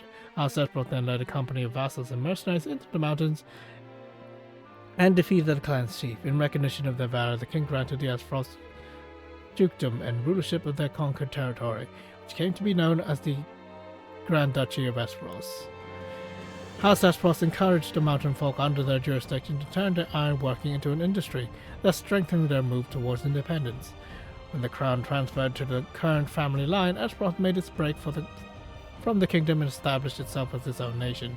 Their military might still be alive and well in the Black Irons, wield the latest iron arms, and the mountain folk raised in the harsh northern environs ardently support the simple and stable rule of House Esfrost. It is unclear when iron production began in Esfrost. However, records show that they wielded self-made iron weapons when others had nothing but bronze. The iron swords and arrows of the northern mountain clans easily pierced bronze shields, causing the awe of other nations. Charcoal production had flourished in the Esfrosti mountain. Iron sand had been collected from... Iron sand, not iron ore. So are you saying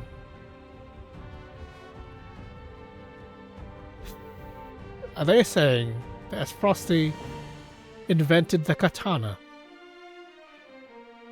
Have been collected from the local streams since ancient times. It is said that these conditions, along with the invention of bellows, led to the start of their iron industry. Iron ore is now mined around but before they made katana.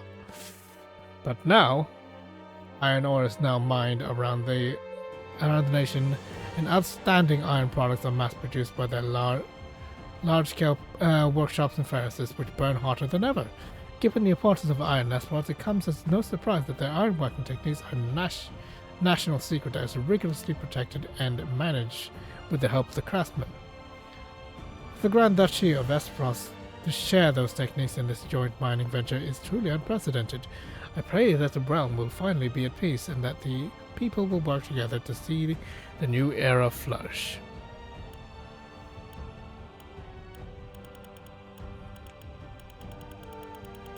Oh boy, I have a lot to read. Okay, Rosellan Uprising. The source is said to be holy ground Hyzanth and a place where the Roselle atone for the sins of their ancestors. It is also the origin of the realm's salt, but its limited access makes it nearly impossible for anyone to see what truly goes inside. However, during the midst of the Salt Iron War, the Roselle rebelled against the Holy State. We know exactly when as well, and escaped, leaving this after the Hierophant died and the infighting started. That's when they created the opening, leaving behind a scar upon or so the story goes. Hyzanth has never made an official statement regarding the incident. Even so, investigations have shown that a group of Roselle was spotted near the Citadel of Sands and a wolf fort remained at the time. It is also an open secret that the Roselle village stands deep within the current wolf fort domain. Around the same time, Lord Erlair was also welcomed to Ironstone as a concubine of the previous Archduke Sigmund.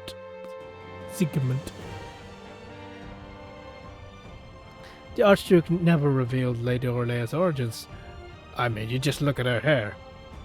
Much to the disappointment of his chief vassals, but the occurrence of these incidents is much too great a coincidence to ignore. But those are problems of the past.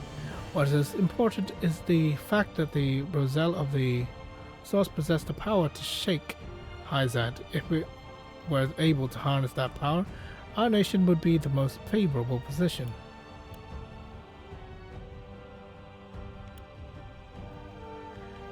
On the condition of salt, what is something that humans absolutely cannot survive without? Yes, that is water. And question A, water is easy enough to come by. It's crisscrossed by rivers, and it is a simple matter to dig a well. Salt, on the other hand, is exceedingly rare. In all of those areas can only be in question B, located in the vast deserts of Hyzanth. All salt is regulated by question C. How much it costs at the market changes depending on how much question D is added, which is figured from answers such as production. Figured from factors such as production and manufacturing expenses.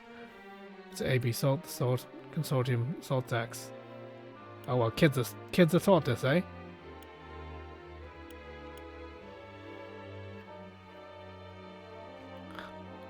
So this is after the war now. After the Salt Iron War, fought over Hyzanth's sole ownership of the salt, the Rosellan Consortium was established to oversee the equal distribution of salt and iron to the realm. The three nations brought together trade specialists to create the neutral and impartial organization as agreed upon in the Accords.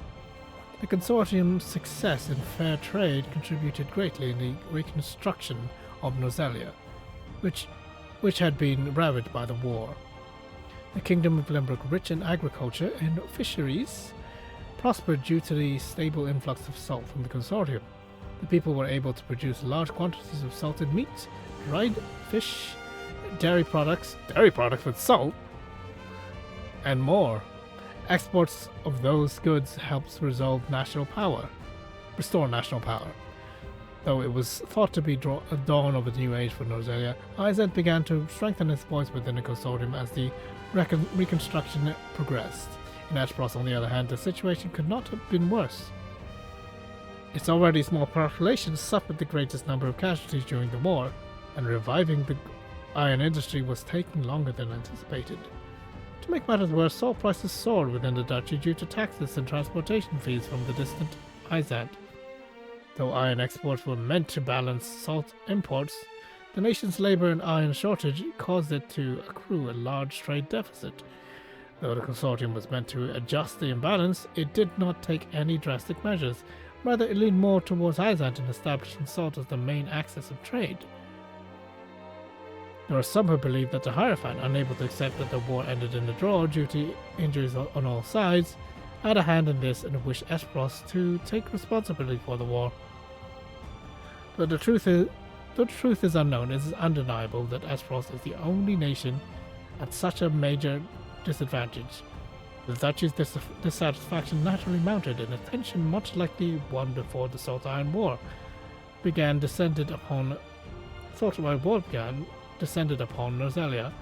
The concerned Kid Regner and Simon Wolford then summoned the other nation to participate in a joint mining venture of the Noselian mines. Their aim was not only to ease the tensions between the Duchy and Holy State, but also offer support for the former iron industry and correct the trade imbalance between both nations. The entire realm watches this new venture with hopeful eyes, praying that it will eventually create the much-needed balance between Salt and Iron and restore the original functions of the Noselia Consortium. If it succeeds, then perhaps our realm will finally know peace, and the tragedies of the Salt-Iron War will be a thing of the past. Yeah, that didn't help.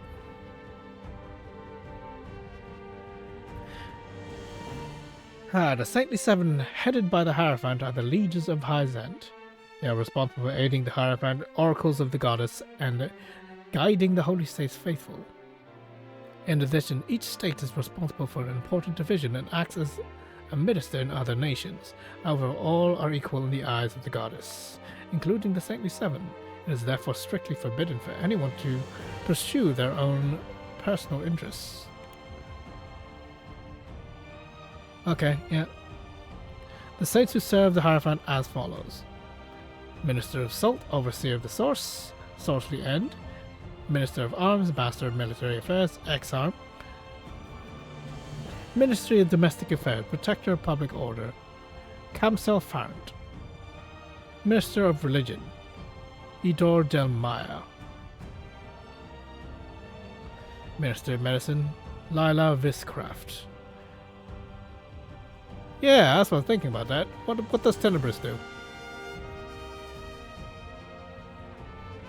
Tenebris Mistel, Vice Minister of Religion, Keeper of the Goddess's History. Basically nothing. The history in Noselia is also the history of the goddess's teachings. The goddess punished the Roselle who attempted to claim the realm salt as their own and bestowed the source upon her faithful. The goddess's scriptures are the oldest of Noselia's written record, and teachings are the oldest religion in the land. The history of her followers predate that of all nations.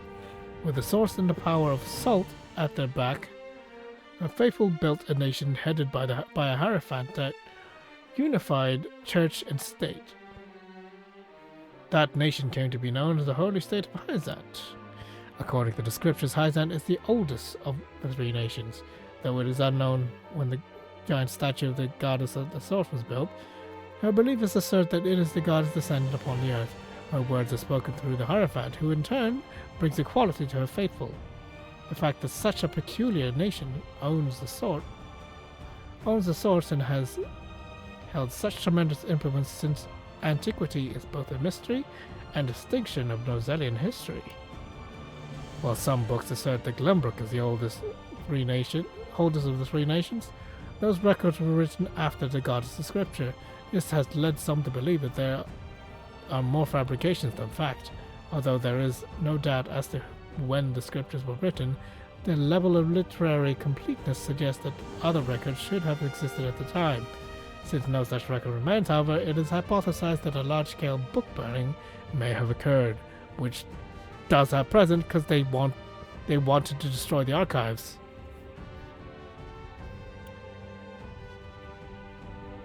Those who aid the injured and ill can roughly divide into three categories. Apothecaries preside a variety of medications. Physicians rely on medicines and surgery, and healers utilize magic to cure their patients. It is critical that those in need get the proper treatment based on their symptoms. Each practice has its own merit, though some nations and people are known to have a preference. For example, the Kingdom of Glenbrook employs mostly physicians, and those in poverty-stricken areas tend to rely more on apothecaries. All three are comprehensively studied at Highlands Ministry of Medicine. It is said that new medications and healing arts are discovered there every day. Wait, what? So there's three categories: apothecaries, physicians, and healers. Okay. System and magic. Magic is a vast subject that requires advanced skills to master. To cast a spell must thoroughly understand the theories behind it and use the appropriate techniques with absolute precision. Magic is by no means an almighty and miraculous force. There are various restrictions on its use, and becoming a mage is a lifelong journey of learning and training for greater than that required by a craftsman or soldier. But magic opens up a realm of endless possibilities. Even now, knowing its limits is far beyond our capabilities. The research and effort of us mages, however, unlock new possibilities and enable us to help even more of those in need. To those who wish to research the arcane arts, I say this: a true mage is someone who wishes to learn the good that magic can do in the world. That doesn't really explain the system, though. But alright. We keep going. Still a ways. Still a ways. Oh. We keep going. The Rosalian River has two tributaries and unique properties. The western branch, running from the snowy Rosalian Mountains, is filled with water year-round. Although the water levels are now under control, the tributary was once quite turbulent and prone to floods. Many areas with swift currents still remain, however, and prove challenging to inexperienced sailors. Only expert ships armed with a full knowledge of the river's waters are able to navigate these currents. The other tributaries stemming from the eastern deserts flow calmly throughout. The gentle sloping of the river also allows for easy upstream passage. Water transport flourishes for most of the year, although low water levels in some seasons make the voyage near impossible for large vessels. The two branches converge into a single mighty river at Glenbrook and flow south to the Rosalian Falls. Yeah, this might explain how they travel so damn fast, especially upstream. The Rosalian River, which runs through the three nations, is an integral part of the realm's trade and military affairs. In the Kingdom of Glenbrook, built on the riverbanks, boats are a popular mode of transportation, and cargo ships are a frequent sight. The holy state of Hyzan also has very large shipping vessels for their prospering salt trade. While it is possible to go upstream with paddles and sails, it is not common to see people or horses towing a boat from the shore in the rapids. And export ships are necessary not only for cargo but their military as well. Their warships are clad in iron armor and are skilled at navigating even the river rapids. The naval fleet in Black Iron strike fear into the hearts of any who dare stand against them. There are two large wind systems constantly blowing across the cold wind blowing from the north to the south is known as the mountain wind. The warmer wind that blows from the east to the west is the desert wind. These two winds collide above the plains, creating clouds. That's not how rain works, but alright. If anything, the clashing of two high pressures and low pressures would actually cause, well, tornadoes actually. And the breeze created by the collision also helps ships travel. This is nonsense. Like, they have a literal geologist, or like would understand basic geography, and they have this kind of stuff coming out. I was like, what the hell are you on about? Why even have a character like this if they don't actually know what they're talking about? Birds instinctively use wind when in flight. Messenger birds in particular take advantage of the gust to travel long distance quickly. When great horses have riders upon their backs, they utilize the strong winds to ascend and glide. Skilled hawkers and hawk riders can read the winds and use them to travel further, faster. People are a product of their environment. For example, citizens are calm and mild-mannered. Much like their mild surroundings, those living in the Grand City that bustles with trade, however, are calculating and easily influenced by the others. The people are also characterized by their emphasis on custom and tradition, which can be expected from such a long-standing nation. Those living in the Wolford domain are simple and sincere, perhaps influenced by their lords. Froster's citizens, on the other hand, are characterized by their proud and independent personalities. The duchy is home to many ambitious and inquisitive artisans. Some might say they come off as self-righteous. The Byzantine subjects are pious and honest. Followers of the goddess, they offer their thanks to her every day for her blessing of equality. Ordinary people such as myself tend to feel ashamed in comparison. Finally, we have Roselle, marked by the rose-colored hair. Unfortunately, I've never had the pleasure of meeting a Rosellan in person, though I doubt I ever find one outside the source. The goddess's teaching portrayed them as sinners who attempted to multiply salt in ancient times. But could they really be true? No. My predecessor once asked me what the most delicious thing in the realm was. The answer? Salt. Imagine what food would taste like without those little... lacking of any other spices, sure. With those little grains... I'm just thinking, what did you just add salt to... You do add a little bit of salt to bread. But is it like the main ingredient? No. Might be what it tastes like without those little grains of flavor. Grains as in like little bits. Then my predecessor asked me what the most disgusting thing in the realm was. The answer is salt. Imagine what food would taste like under a mountain of this stuff. I recall this conversation every time I make cured meats. Too little salt and those rich flavors we crave will never develop. Too much and the result will be nigh inedible. And yet it is one of the life's greatest mysteries that curing meats in brine has nothing to do with how salty it will turn out. I am no longer a believer in the goddess's teachings, but I cannot help wondering if perhaps she has some hand in this phenomenon. Another of life's greatest mysteries is how exquisitely a glass of red wine pairs with perfectly salted, sautéed meat and cheese on rye. You can spend a lifetime studying the culinary arts and you wouldn't come close to learning every method or ingredient out there. Some foods aren't ready until they're being aged a full month. Others take years and years to mature to full flavor. But unique as those flavors may be, they aren't necessarily the most delicious just because they take so long to make. What is the most delicious food, you ask? Well, in my humble opinion, it would have to be the sweet fish, fresh caught from a river in early summer, salted and grilled to perfection over an open fire. Nothing can quite compare to the pleasure of enjoying a piping hot meal, quaffing an ice-cold pint as a soft breeze wafts over the water. Perhaps sprinkling a little salt and holding a skewer on the fire doesn't exactly qualify as one as a chef, but I don't think I wouldn't trust anyone who sticks their nose up at that simple yet delicious flavor. Commemorative opening ceremony program. Opening remarks from each nation. Morris St. Niza Vasquez from Jane. Prime Minister Talos S. Frost. Kingdom Glenbrook, Lord Saren and Wolford. Representatives of their house, of the three houses. Okay, all three houses would be Wolford. Which makes sense now.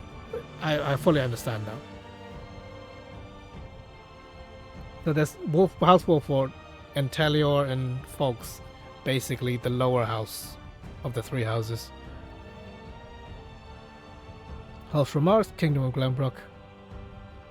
His Majesty Glenbrook. Merriment, tournaments, award ceremony, closing remarks.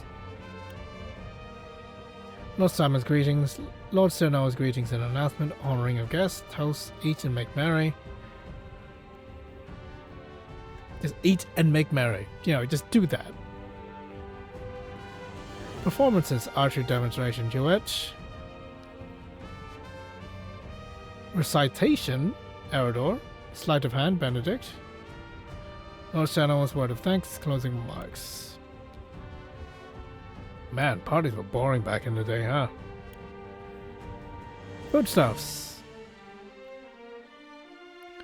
So wheat short supply, little remaining. Cured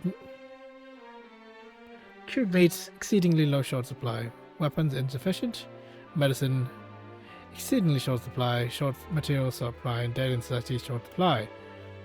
We'd supply materials to the mines in a war sudden outbreak. Our stock of the above mentioned has heavily dwindled as a result. The situation must be addressed immediately, yet aid from the kingdom is not possible. With panic among our people elevated, commandeering supplies from private enterprise may only serve to worsen the situation. Mr. Blue Spy. From Spy to Gustadolf.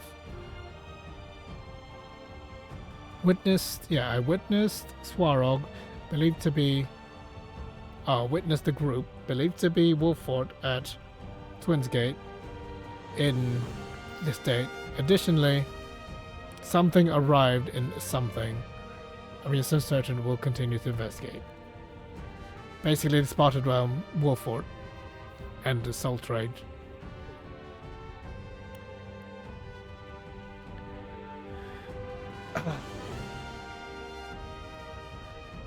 Quota met.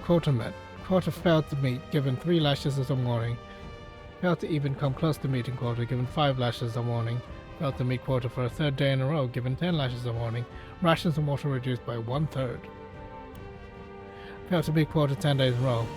Wait, is it the same people? No, it's not the same people. Poor physical condition. People shows no sign of breaking, suspending rations. Deceased, replaced by 9-year-old boy. Failed to meet quota, given 3 lashes as a warning. Damn. Cold. Yeah, these ones. Matches up with these. Cause of death, emaciation, accident, emaciation. Corpses delivered to Ministry of Medicine, because they do need those. Need the corpses. To make Ulfric. In need of miners. Excavation worker Dradden Roselia Mines. Experience preferred but not required. Hazard wages included. Now recruiting for the Espros army. Hone yourself into a blade to protect the Grand Duchy. Could you be the next elite member of the Black Irons? Ironsmith wanted. Prerequisite applicants must have mastery level ironworking skill. Successful hires agree to keep all works confidential. Wages equal to the level of skill. Bonuses possible. Low risk, high wage position open. Good shipments. Same day payment. Enough money to feed a family for a year. Guaranteed. That's the soul trade.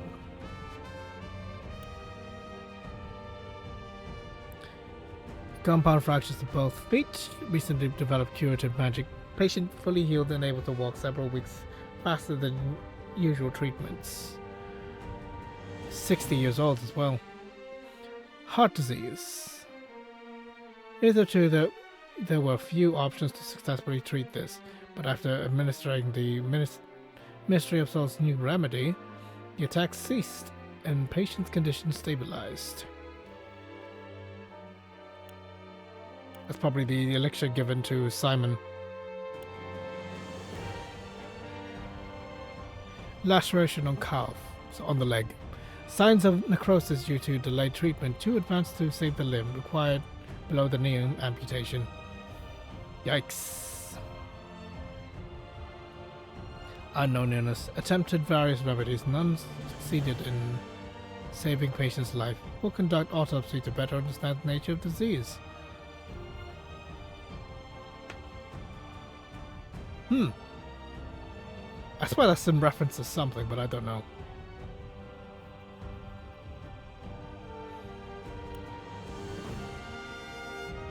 Mining schedule.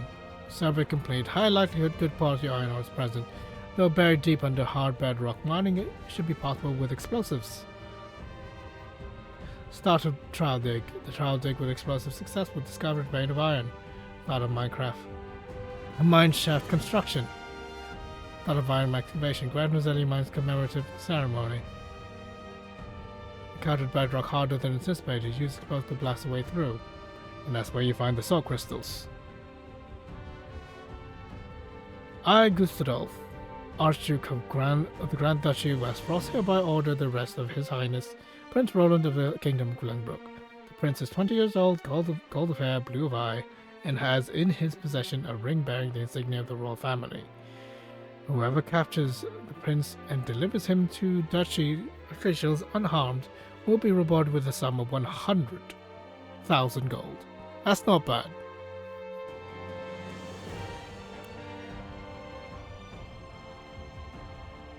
Rufus Tyran.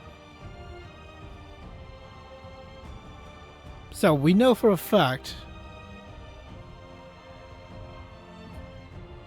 that this is Travis. Fled after slaying 2 knights and injuring 7 others at the Royal Knights Examination. One of the slain was Master of Arms Sir Lapuce. So this is the predecessor of Maxwell. The other was Sir Tyran, who distinguished service during the Saltine War, made him a hero to our kingdom. Grievously injured grievous injury and murder of royal knights. Killed his parents. So Travis, for some freaking reason, murdered Glenbrook knights and fled. Don't know what that's about.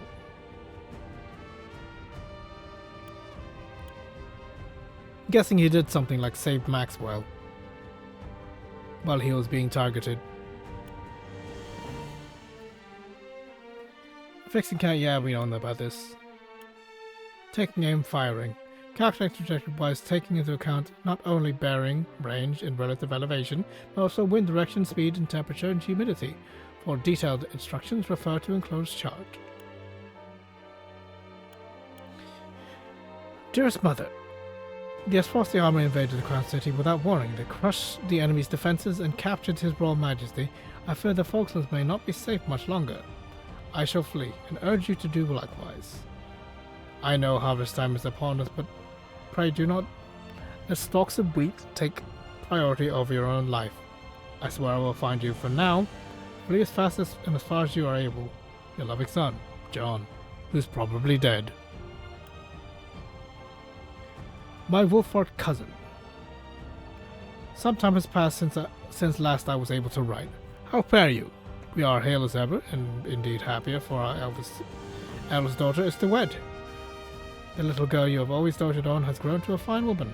The ceremony will be held on X day of X month at our home in Telior. I know the trek is long, but we cannot imagine celebrating without you there. Our daughter so wishes to see you again. If that is not enough to tempt you, perhaps you might begin packing when you hear we procured several barrels of the finest wine for the occasion. Distant though we may be, we are still family. You are my brother, if not in blood, then in my heart.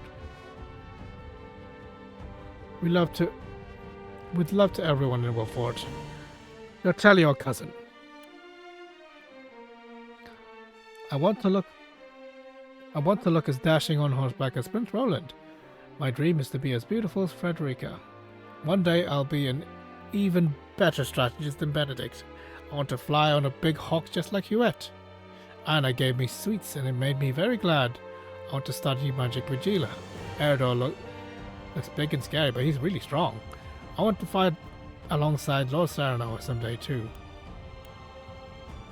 God. That kid is in line to be a really good kid. A real good servant of the House Wolford. If he can do all that, all of these, fuck yeah. I will happily accept... Oh yeah, I remember this one. I will happily... It's like, Dear Regna, I will happily accept Destra into our house. Understand I do not do this because I was commanded, but because I love Destra. Perhaps even more than you do.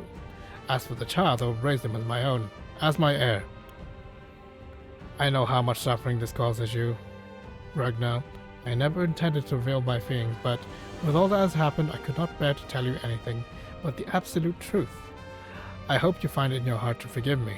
I swear for the sake of our children, all of them, I shall never speak another word of this matter as long as I live. Your friend, Lord Simon. Pray burn this letter. Lord Simon Wolford, or Simon Wolford.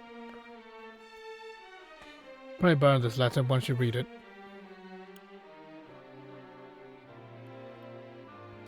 We escaped somehow. There are not many of us, but we were at least able to determine that X was hidden inside. Okay, that Salt was hidden inside the goddess statue. We took with us but a small fragment. That is proof that our legends are true. The key to the chain that binds the Roselle. There is still hope. We know I have done all I can. While I was able to rally my brethren to Wolford, I could not destroy the statue. Our XX failed. Our plan failed.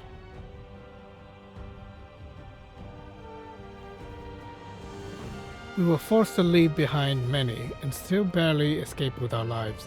That is the harsh reality, the extent of my capabilities. My heart breaks when I think of how powerless I am, but I will not give up. I must ensure that this key and the fight to free the Roselle are passed on to future generations, so that someday someone will take up my mantle and finish what I have started. So that they will finally free our brethren from Hyzat. There is no time for tears. Every step forward matters, no matter how small, because there is still hope. Okay, I'm getting there. We will expose the corruption within the Rosellian Consortium. Consortium was originally created to ensure the fair trade of salt among the three nations. However, 30 years have passed and now the founding principles have been lost and salt inequity ravages our realm once more. As your readers know, the Hyzat imposes a high tax on all salt that it exports. This tax was lowered immediately after the war ended, but now even higher than before the war began. Though the Holy State claims a salt shortage to be behind this, no one can ascertain the conditions of the source, and most speculate it's merely Hyzat setting the price. Consortium should be responsible for righting these wrongs, but they are at the Holy State's beck and call. To make matters worse, they impose even higher taxes on salt bound for Aesfrost to line their own pockets. As a result, salt is now a luxury in the Grand Duchy. Its people are impoverished and the nation's development has all but come to a halt. This situation is all too similar to that of the eve of the Salt Iron War.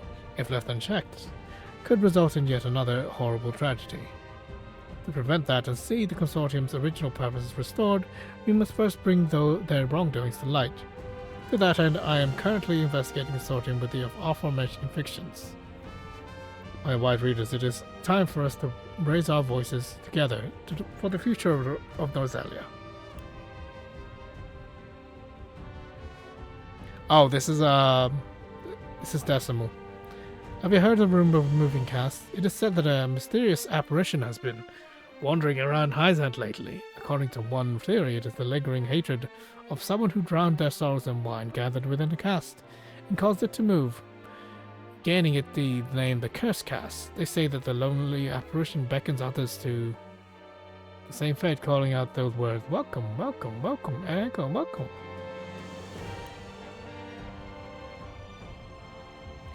The engagement of Sereno and Frederica Aesfrost has been decided.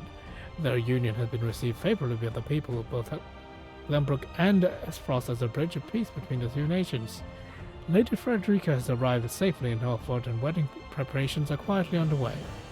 With Lord Sereno officially heading House Wolford, there is no doubt the ceremony will be the grand one, attended by dignitaries of every nation. From Glenbrook, King Ragnar, Prince Franny, and Lord Sereno's closest friend, Prince Roland, will be attending. From the Duchy, Lady Frederica's brothers, Archduke Gustadolf and Prime Minister Talus, are expected to join in the festivities as well. We'll be intending on the behalf of Hyzet. Many are curious to know who from the Holy State would attend a wedding meant to strengthen the ties between Glenbrook and Azeroth, and with a Rosellan bride nonetheless. That's a weird use of nonetheless. It would have said no less. And with a Rosellan bride nonetheless. No, that makes no sense. You would say no less. Though the Hierophant is out of the question, we will be able to peer into the Holy State's political motives depending on which of the Saintly Seven attend. Though the guest list is still uncertain, we know one thing for sure. This wedding will undoubtedly be a turning point in Rosellian history.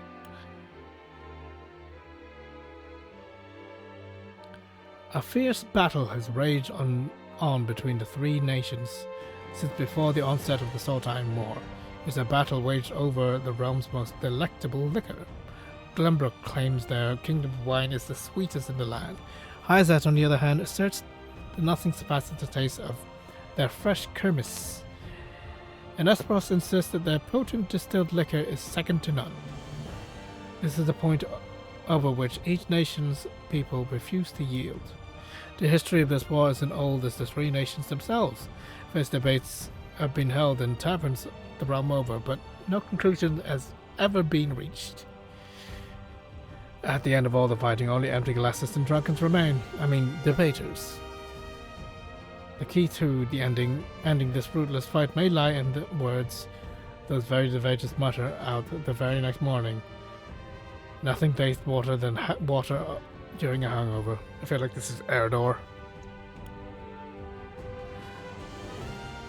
A beautiful bandit has seen around the Wolford domain, robbing nobles and the wealthy alike.